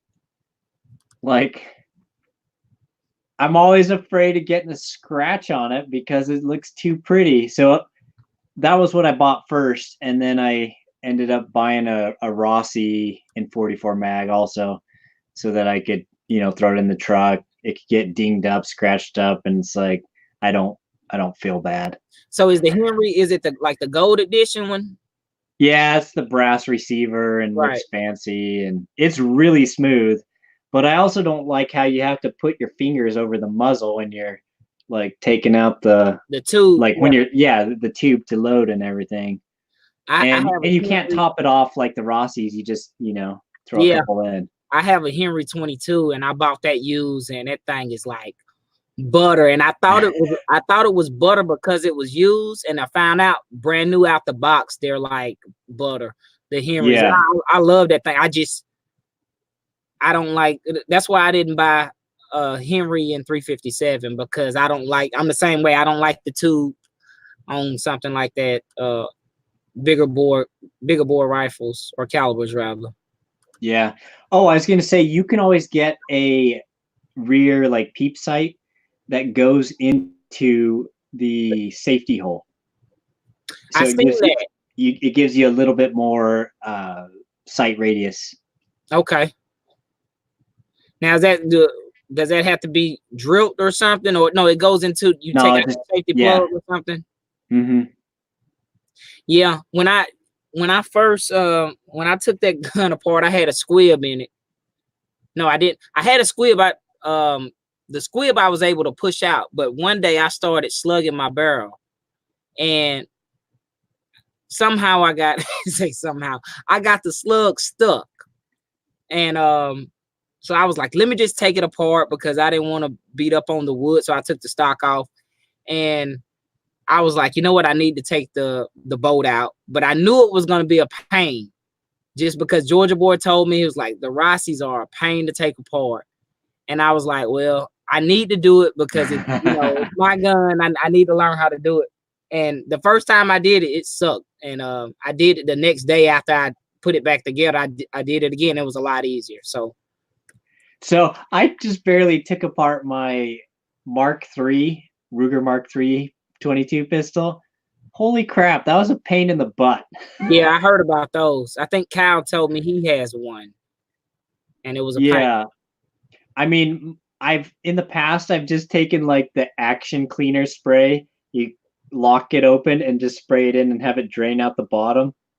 But this time it was pretty dirty because I shoot it with a suppressor, and I shot it till it started failing to, I think, fire. It was like getting light primer strikes or something. And so I was like, okay, I'll take it apart. I took it apart, and it was, I don't know. They're not nearly as easy as the Mark IVs. The Mark IVs, you just push a button and pull it apart. It's awesome. See you, Kenny. Have fun at range day, brother. Yeah, and so Uncle Jim was saying, look at the strut when putting it back together. Yeah, the videos I was watching to help me put it back together, I just didn't. I don't know. You have to have that thing in perfect, or else it won't work. There's this little strut thing that is like it flops around side to side and front to back, and it just has to be in the right place. But yeah, the Rossi's got something. I don't want to say it's similar, but it's got a knack to it. It's like a combination. You gotta when you take that bolt. Oh yeah, and you got to use the like a spent case. Yeah. To you put it in, and then to keep I guess push the extractor. Right, the extractor. Yeah. Yeah. And I use you can use a spent case. Some guys, the videos guys were using live rounds. I used the dummy round. Oh. I was like, I'm not gonna put a live round in here. Yeah. Yeah, he said, looked at the strut. That's the comment you were talking about? Yeah, that's the one I was talking about. But yeah, any other gun I've got, I've taken it apart millions of times. Well, not millions. Let's be realistic. About 20, 30 times each gun. So I know how to field strip most of them. But with that Rossi, it just had a knack to it. Like putting the lever back in and putting the locking lugs back in. But I figured because it was so new, everything was tight, and the second time I did it was a lot easier. So yeah, and I don't know, with the Rossi's, you got to have the right size screwdriver because you don't want to be marring up that screw head, right? Stuff. So a lot of times I will do kind of a similar quick clean where you take off the stock, and then you open it up, and then you just spray action cleaner and let it drip down. I think that's even what the Steve's Guns guy says. I bought his video, and he was saying, yeah, for a quick clean, that's how you do it. And then you oil it up real good afterwards, and then put the stock back on. That way you're not removing the screws. And, I'll probably only do that'll probably be my last time doing it. Like I polished up just those lugs a little bit. Anywhere I seen interference, and after that, it smoothed it up pretty good. And I just polished, like highly polished. I didn't put no sandpaper on it or nothing like that. But I just put some a little buffing wheel on it, a little compound, and that was it. I didn't mess with no hammer or nothing. I just, because I wanted to function. I only wanted to fire when I pulled the trigger, if that makes sense. You know what I mean? Oh yeah, for sure. So well, and what's his name? Rollis Carvelis. He says the older marks will teach you patience. And that is like so true. Those like right. Mark 1, 2, 3. Oh. I don't know. I almost gave up, but yeah. So Uncle Jim is saying spray with G96 and blow it out with air. Yeah. Is he talking about the Mark or the Rossi? Probably both of them. It probably both would work, but yeah. But the problem is that Mark III I have is so dang accurate that like I don't really want to sell it for a Gen 4 or a Mark IV and find out that the Mark IV doesn't shoot as good or something. So and that's probably that's I noticed the older guns. I don't know. I like the older guns. It seems like they're built better, I think, anyway. Some of them anyway. Now, yours is a threaded barrel, or did you have it threaded? Mine is the threaded barrel with the older grip style, so it doesn't have the 45 grip style. That older grip style fits my hands better, so that's what I got. And man, but it shoots so dang good. Now the little 22, I know you got a few 22 cans, right, Taco? Yeah, I do. I have a bunch in jail right now, like waiting for the tax stamp. I just barely got. Oh man, I should like show you guys. Maybe I have I'm a waiting picture. on a sale. I've already done my fingerprint. I'm waiting on a sale. I've got to get some. All right, so I got to show you guys the packaging. Like Q suppressors, they have like some really funny marketing and stuff, and they have like I think they use the Q Erector, right? yeah. So this is what I got. I'll Let me bring see. it I'll pull right up. you up. Yeah, I picked that one up. I may have even shot that one on range day. So yeah, in the package, there's like a little bag for the suppressor. It says technically you're the erector, and what you build is an erection.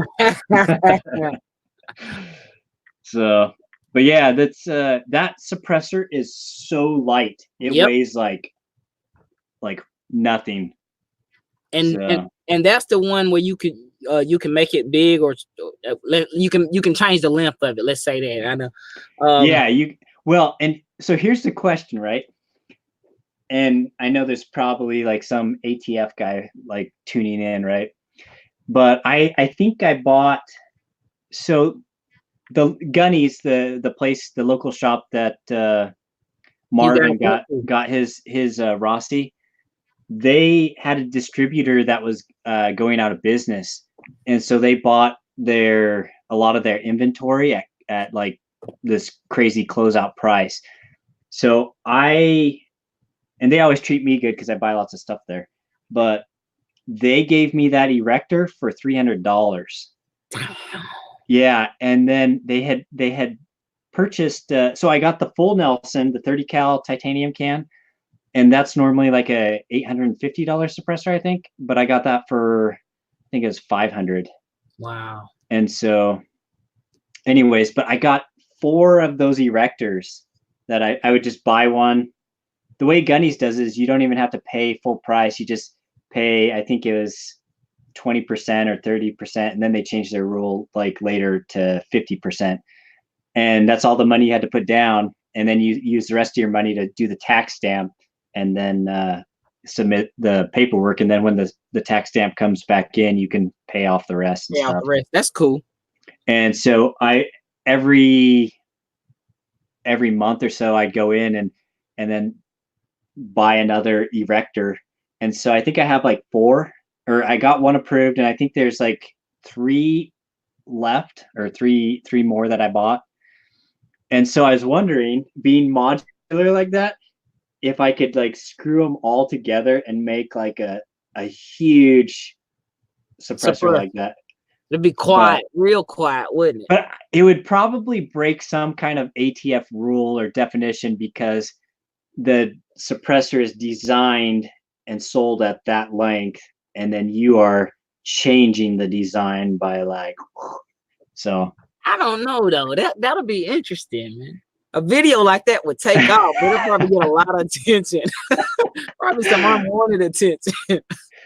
Yeah, I don't know. Maybe I'd have to like wait till Kenny's around when he gets his like SOT and stuff, and right, because he can do stuff like that, I think.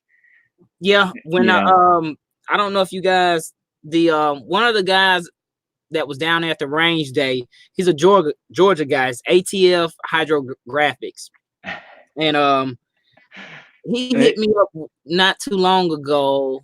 It was like on a whim. He was like, "Hey, I'm doing some testing on some suppressors," and he was like, "If you interested, I could use your help." And I'm like, "Yeah, man." So he was like, "We got some full autos." So they was doing a heat test, a temperature test on the hydro dipping, and they hydro dipped a few cans, 4 cans, and we were shooting them full auto. And I was asking, I said, "How do y'all get these full autos?" And he basically said, because he's a probably the same, yeah.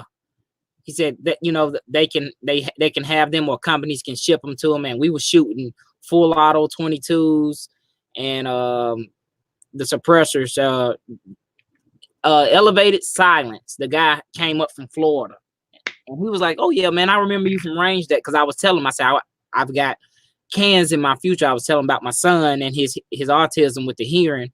And he was like, "Yeah, now I remember you." He was like, "Yeah, man, if you get a can, he'll enjoy the shooting so much more." Well, yeah, my kids, you know, I have these little bunny fart loads. They're like 135 grain coated cast bullets. And those in the 300 blackout with some trail boss, dude, like my kids could shoot those all day long, you know, with the silencers. And it's fun and it's funny to shoot them. But yeah, so have you done any paperwork for a suppressor yet? I've only done my fingerprint. So I did a video, and I know a lot of people was like, they was asking me what I was getting. So this what happened when I got my Ruger, my Predator. I ended up getting a brake, and the brake I got like a cheap brake online, and I didn't want to use the crush washer, so I ended up getting I went down to Moss Pond. That's Iraq Veteran 88. It's not. Yeah. So I went down there and I was like, "Hey, I need a shim kit." I didn't want to order it online because I had a truck down there at the body shop not too far from him. So I was like, let me swing by here and get this, talk to Gunsmith Ray, the guy down, the good dude. I met him down at Range Day. And so when I went in there, he wasn't there, but the guy was like, just bring your rifle and I'll time the break. And I was like, I can time my own break. You know what I mean? I hate to be like that. I can time my own break. Just sell me the shim kit so I can time it, And the guy was like, well, I don't have a kit. I just got a drawer full of shims. And I was like, well, do you know anyone who has it locally? And he referred me to this place called Quiet Riot Firearms. It was like 20 minutes away. Yeah. So I went in there, talked to the guy. The guy gave me the shim kit. And I said, how much do I owe you? He said, nah, here. And I started talking to him. Tell me about some of these suppressors. And he was like, I told him same thing, my son and stuff. And he said, stay right there. He had a range inside his shop. He said, stand right there. He took a little, like a, what they call it. It's a Beretta, like 25 ACP. Oh, yeah. Black Cat or a fire, something. And he shot that suppressor and he had the door open. And I was like, yeah. I said, I'm not, I've shot suppressors like back in October at the Range Day. And he was explaining stuff to me, and I was like, so what do I need to do? Do I need to go to the sheriff department to get my fingerprints? He said, I got a kiosk over there. And he said, go over there and do your fingerprints. He said, you serious about getting suppressed? I said, yeah. He said, go over there and do your fingerprints.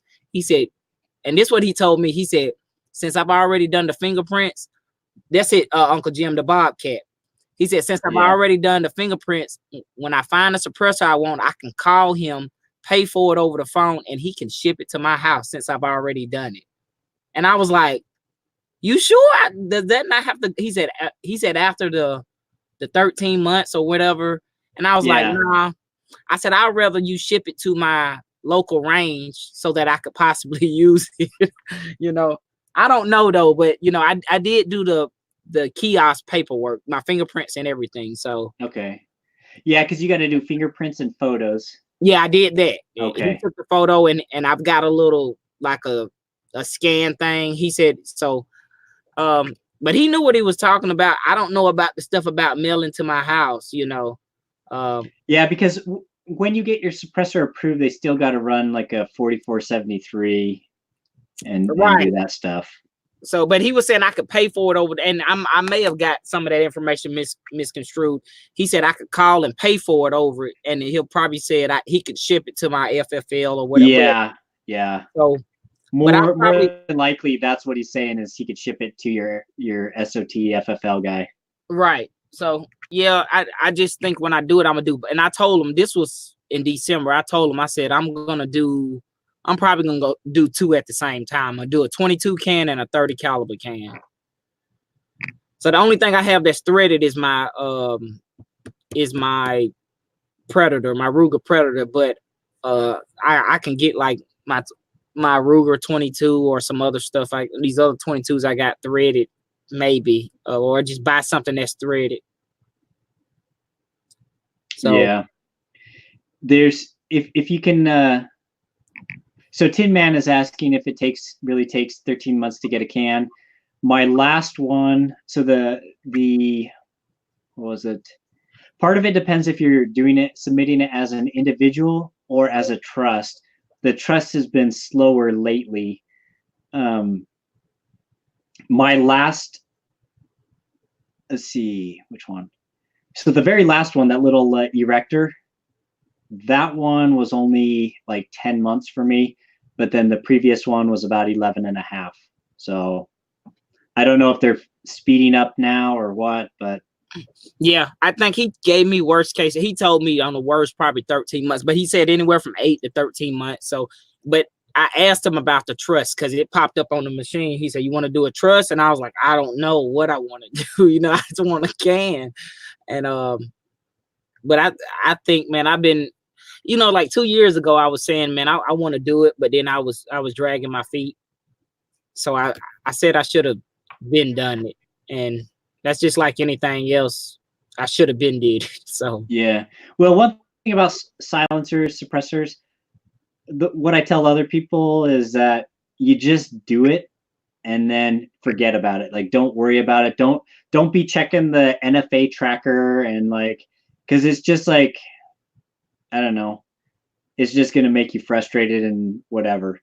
But it's kind of like Christmas or better than Christmas when the local shop calls you and says, "Hey, your stamp's here," and you're like, "Yes." But yeah, just do the paperwork, submit it, and then forget about it. And then yeah, if you can stagger a couple, so then they start they start trickling coming in, in. and it's like, heck yeah. So when I went to Moss, I picked up that Q erector, and then the guy took it apart. He showed me, you can make it different lengths, Mm-hmm. and so you said you got you got three of the same model, or is it just Mm-hmm. different models? No, I got. I believe I have one that's approved in my safe right now, and then 3 others still at the shop. But I mean, I was getting them for like $300, and Wow. so I don't know. When I find a deal, it's hard for me to like pass it, you know. The But only thing I think I don't want to say I didn't like about them, but I think they only come in that color. yeah, it's a clear anodization color, Right. and so it turns out kind of like a tannish Tan, color. yeah. Yeah, but that's their trademark. They'll have like that clear anodization, and then they'll have like little blue pieces here and there. Yeah, I If see you look that. at they make guns too, and like their honey badger, the fix, some other stuff. And anyways, that's just their style. Trademark. So Yeah. whenever I went down to and did that video with the guy they had a couple 22 suppressor. He had a baffle strike, but he was shooting a Oh. 5.7. So we had already shot the 22 ARs at full auto. There was no problem. But when he put it on the 5.7, the F&N 5.7, and this was the guy from Elevated Silence, he said that he had I guess it was metric threads, and he had an adapter to, I guess, to make the suppressor screw on, and he was shooting, and he was like, he seen a spark, so he took the suppressor apart, and it was a baffle strike. Yeah. So Sometimes those ones that have left hand thread, that's what he said, something like those, that. man, that sucks because you trying to tighten it because your suppressors have a right hand threading, and then if it has a left hand mounting thread, then it's like you tighten it and it loosens on the other thing, and you That's what tighten that and happened. it loosens on And the he other one. said he said because the gun had either metric or different threads, he had an adapter on it. Mm-hmm. And it I guess it got loose or something, and he had a baffle strike, and he was like, this guy has a suppressor company or whatever, and he said, the manufacturer or whatever would get new baffles for it. And I was like, is that common? I thought it was only on the modular suppressors that would happen to. So I started leaning away from the Nah, ones that come apart. it's a concentricity issue. Like, Okay. so it's either you have bad ammo, and so the ammo doesn't fly straight and it hits the baffle, or it's concentricity. Like if you're using too many adapters or your threads on your barrels are not concentric to the bore, then, you know, you That can get a yeah, baffle strike that way. Or that's if it what he just was gets a saying with little the bit, adapter. Yeah. if it gets a little bit loose, then, so, you know, your barrel's right here. If it gets a little loose, then it will lower, and then you could get a baffle strike that way. But I was going to say, Tin Man had a question about the trust. He says, so if you do a trust, you can will them to family when you die. And so there's a couple benefits of buying it through a trust. And that is if you have like family members, or like, for example, if you're married and you have like your wife, if it's just you who's the owner of the silencer or suppressor, and you accidentally leave it in the car, and then she takes off in your car and gets pulled over, then she is not like legally able to be in possession of that item. And so it's like a big deal, and you can get in trouble for that. But a trust, the trust owns the items or the suppressors, and so you have a list of people on the trust who are legally able to possess those items. And so That my involves wife, like an attorney though. That's what the guy was telling me, right? so you can, like, on my, I actually have like 3 trusts set up for buying suppressors.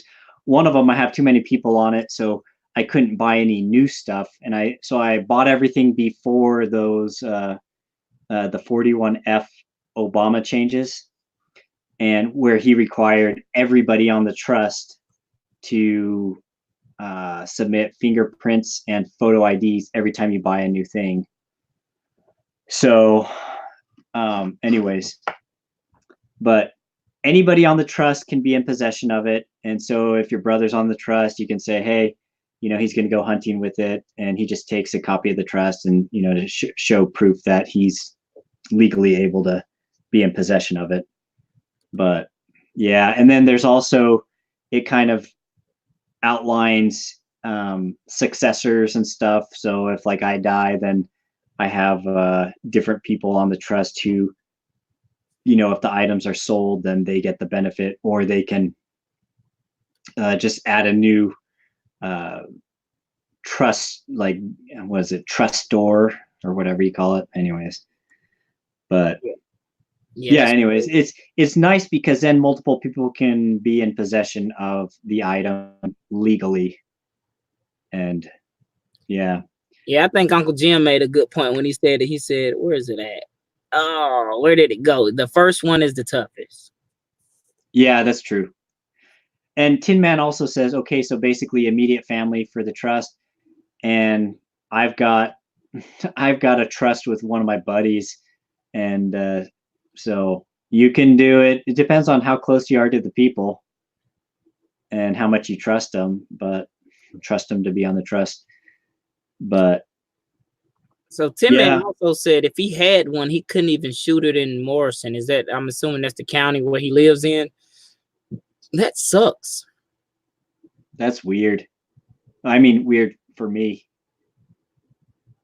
Yeah, I mean, I see him with guys at my local range with them, you know, and I kind of just be like, yeah, I need to stop playing. It's sort of like when I got into reloading, I was pushing it off. I was like, nah, I'm not gonna do it. Yeah, I am. No, I'm not. Then when I did it, I was like, I should have did this 2 years ago. So, but I'm definitely gonna do it. Probably it's almost February. I'm gonna do it before Valentine's Day. That's gonna be a Yeah. Valentine's Day present So to myself. are you going to do a trust, or are you going to do an individual? I'm gonna do it individual. The guy told me, because he was telling me something with a lawyer. I would have to get an attorney or something. Nah, you can actually go to, like, let me see.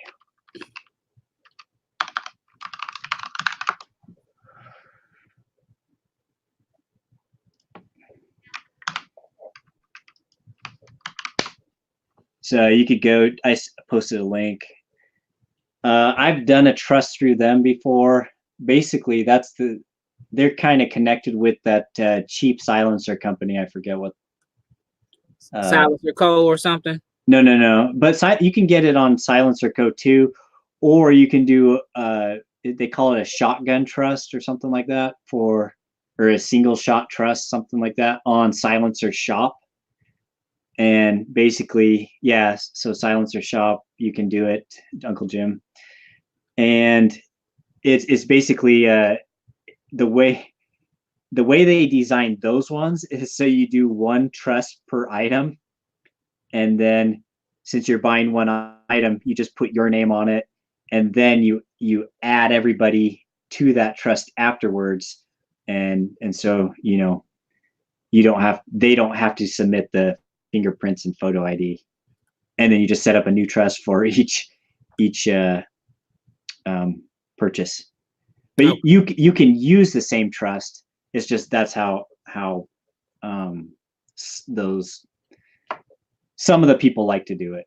But you can go to like 199trust.com, Silencer Shop, Silencer Co. And it's basically you just fill out a PDF form, and then they fill it all out, and then they send it back to you. So you can buy a trust pretty cheap, like $80, $100, something like that. Tim Man said Iowa didn't allow suppressors until March of 16. Wow. Well, there's a kind of a funny rule or law in Washington where for the longest time you could own a suppressor, but you couldn't mount it to a gun.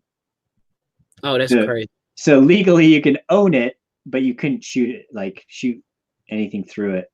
But then they changed that. I can't remember how long ago they changed that, but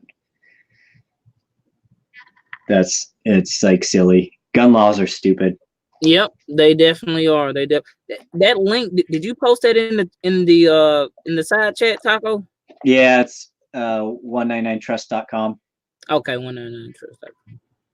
So you just have to make sure it's legal in your state.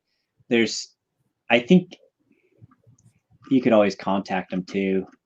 But yeah, the kiosk I used was Silencer Co. No, Silencer Shop. Silencer Shop. Yeah. So yeah, I said I was gonna do it. I think it was so awesome because when I went down there, the guy, he let me have those shims, and he said I can't. He said I had them laying around. We're a Silencer Shop. He said. So I said, you know what, man, I'm gonna buy a can from you guys. So, yeah, I like to give business to people who like they help you out or hook you up, and so that's kind of how I feel about that Gunny's shop. They're always good to me, and so I'm good to them, and always bring people in. Oh yeah, I told the guy when I was there, I said, hey, if you have any more, I'll buy them. He said, man, I just had that one laying around. He said, they don't charge you nothing. Because I called him on the phone and asked him, like, hey, do you have any of this? And he was like, yeah, I got, I told him the threads of my rifle that was 5x28 or something. And he was like, yeah, I got one. I was like, I'm like 20 minutes away.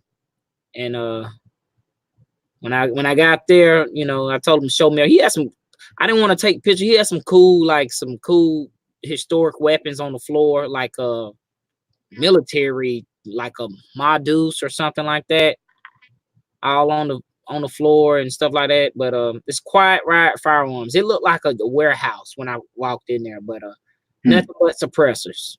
So next time I go, I'm gonna see if he'll let me do some footage or something like that. Because West Covina said first taste free. First taste free. Yeah. That's how I thought about it too. But I'm like Taco said, man, when local gun stores, when they kind of help you out and stuff like that, I want to. That's the place I want to spend my money. But man, look, we at 2 hours. I didn't mean to go this far. Taco, has your coworker chimed back in with you? No, he said it was supposed to take an hour, and that was like 2 hours ago. So that's crazy. Oh. Jim said, he said, I'm going to kiss a can. This makes you appreciate. Yeah. I'm definitely gonna go ahead and just drop the money on it. I need to stop playing, but what are you gonna get first?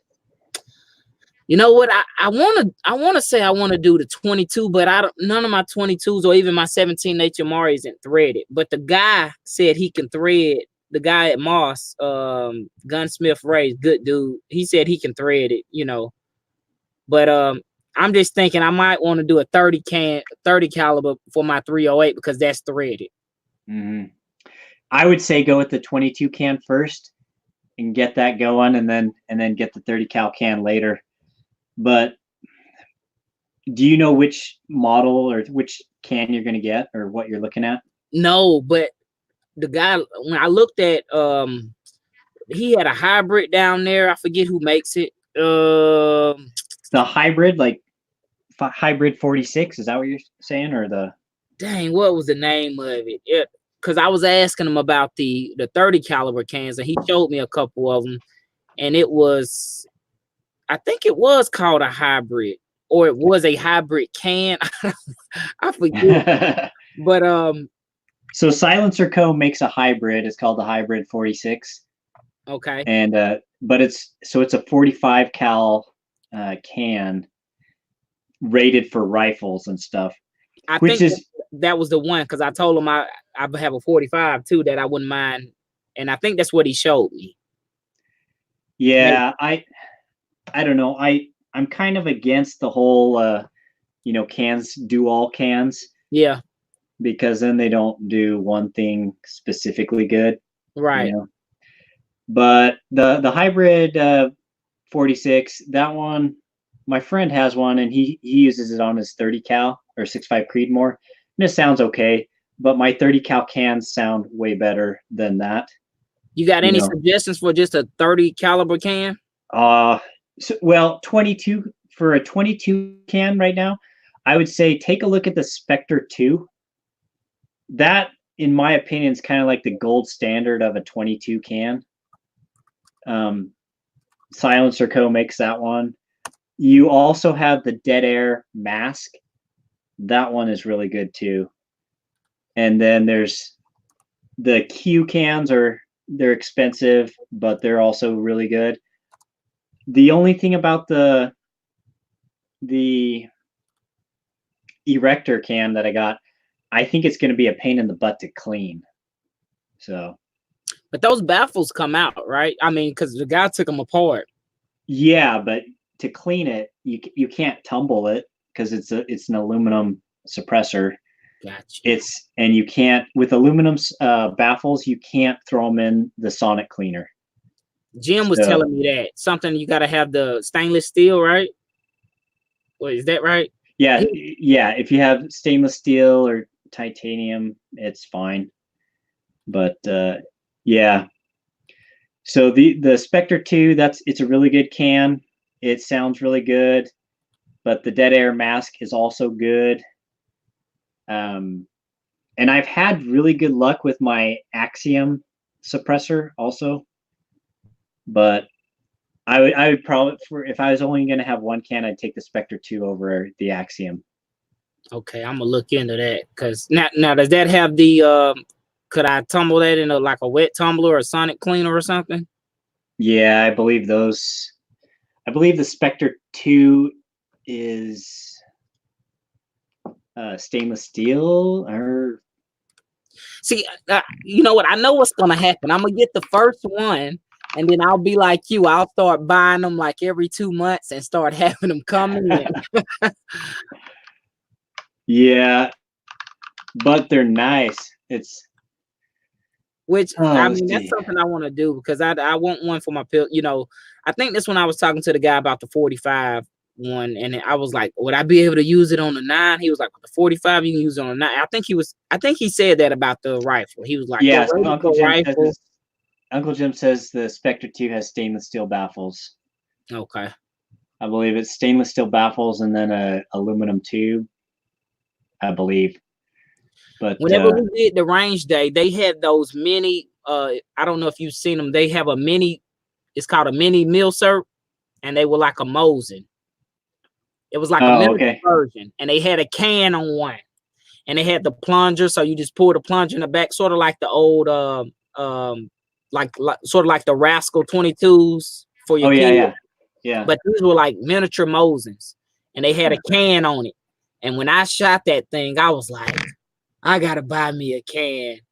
And man, it was just fun. And I was like, yeah, this is gonna be the year. Even though this was in October, but I was like, this year coming up, I'm gonna buy one. Even if I don't get it this year, 2020, but I'm gonna go ahead and purchase one. It's gonna be probably before Valentine's. It's gonna be Valentine's Day to myself. Yeah, I was gonna say though, silencers are like the best things for taking new shooters and kids shooting. Kids have shorter heads, and so you give them like the earmuff hearing protection, and they can't get a good cheek weld with a rifle. And so if you have you have that silencer on there, they don't have to have the Ear earmuffs. protection. Yeah. Yeah, and the what do you call it? The foamy, the earplugs that you twist and then stick in your ears. I never trust them with kids because I don't think they ever get it in the ear canal properly. Far enough. Yeah. And so I don't know, just the silencers and stuff. It just makes it nice because it protects their ears and they can actually get a proper cheek weld and stuff. Yeah, I know one thing was cool when we were down there at the range day. They had suppressor fire only. So like everyone else who didn't have cans, they had to stop them. And I still had my ear protection on, and the guy was like, "Man, you can take your hearing protection off." And I was like, "I'm so used to wearing it." And we was out there just shooting full autos and nothing but like pistols with suppressors, and you didn't have to worry about the loud pop and stuff like that. That one can that Microtech made, it was the only thing you could hear was, I think Kenny, he did a video on it. Only thing you could hear was the action. Yeah, and we were shooting on the Glock. And you just hear the action cycle. And then it's like they got some kind of military contract. But when the guy told me the price of it, I was like, he said it's not even available to civilians yet. And so I was like, thank you, because $3,000 price tag on it. I don't want to have to pay it. Nah, you don't need to spend that much. Yeah. Right. So I'll definitely it's 10 minutes at the first can fix is free when you shoot 45 through a 9mm. Yeah, somebody did that. No, Uncle Jim did that. Okay, yeah, I was gonna say somebody did that. I remember him talking about that. Yeah. He was also telling me that one company I was looking at, I get their emails. They're not a popular company, but they kind of like price-friendly suppressors. I can't even think of the name of them. But when I started doing their reviews, they didn't have a good reputation of their warranty or something like that. Dang, I forget the name of it. Was it Huntertown Arms? No, not that one. It was they went out of business. It was somebody that they were running a special like last year. Rebel silencers? Yes, that's them, Rebel. Yeah. Don't go cheap on a silencer. I mean, you don't have to get the most expensive one, but don't go like Kmart style silencers. Right. Yeah. It's like Harbor Freight, Snap on. Yeah. We're gonna go Snap on. And I mean, if possible, and I know you can't predict the future, but you want that company to be in business years from now if you get a baffle strike, if you have problems. So yeah, that's what Jim was telling me. He was saying them, and then he was telling me about another. I looked at another suppressor, Liberty, that they're down here in Georgia. Oh, yeah, I have 2 Liberty cans. Any of them 22s? So I have the Liberty Kodiak TL, but it's a monocore system. With monocores, you're going to get a louder first round pop. Okay. So first round pop is when the first round that you fire through it. They say more oxygen is in the tube or whatever, but it's not as quiet. And then then the rounds after that are quieter. So if like for me, I always tell people get a stacked baffle system, like the K baffles or whatever, and that's what that Spectre 2 has. And then you don't get the first round pop that you do in the monocore suppressors. Gotcha. Tim, man, thanks for joining, brother. I'm gonna do the same thing. Taco, I appreciate you jumping on here with me, brother, and giving all of that information. I need to go do that real soon, probably in the next week.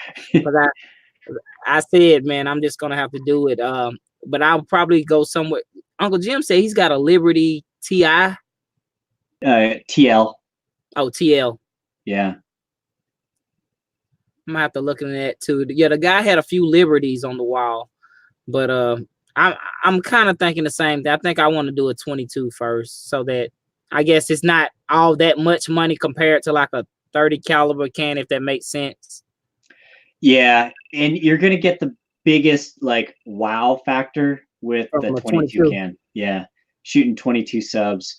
Although if you do 300 blackout, like a bolt action 300 blackout, and you make your own subsonic rounds, man, they're like, that's pretty dang awesome too. But yeah, like if I took my silencer and my Mark III out in the front yard with some subs, I could just shoot the dirt in my front yard and no one would even really know. So look, let me ask you this too. So with a 5.56, what kind of can would that be? I wouldn't get a dedicated 5.56 can unless you are like, you already have everything else. Like right. Get your pistol can, get your rifle can, whatever. But I shoot my 5.56 through 30 cal cans, and it sounds pretty decent. Okay, so that's what I was wondering. Would that be sufficient? A 30 caliber can would be good for the 5.56? Yeah, I got a few of those. You know what I mean? But yeah, 308 is basically the biggest rifle caliber I have so far. And 5.56 just doesn't suppress like amazingly well. It makes it so sometimes, depending on the can, it'll make it hearing safe, but it's loud. But it's way quieter than the full. Gotcha. But it kills the concussion of it. So, which makes it nice for kids shooting and stuff like that. So cool. And Uncle Jim was saying you can use a 9 or 45 can with 300 blackout subs. And he says also 5.56 is the worst and limited. Yeah. So don't buy just a 5.56 can unless you have like everything else that you want. See, when I went to do that video with the guy, we were shooting, the first ones were 22 full automatics or fully automatic 22s. And then he had a 30 caliber can. He put them on some 5.56 rifles or, 223, AR rifles. Mm-hmm. And the pop was, and he said it at first round pop, but it didn't seem that quiet, but it was quieter than without the can on it, if it made sense. Yeah. Yeah. So that's cool, man. I definitely appreciate it, man. Hey, I'm going to shut this down, guys. Thanks all 10 of you for saying out there. It is so random. I appreciate Taco jumping on here, talking with me. Jim, thanks for all that information, man. I know you're full of knowledge. Good night, West Covina Dodge. Thanks for showing Simpson Road, Larry. James Pollard. Tim Man went to bed. Thanks for joining, brother. Michael Sines.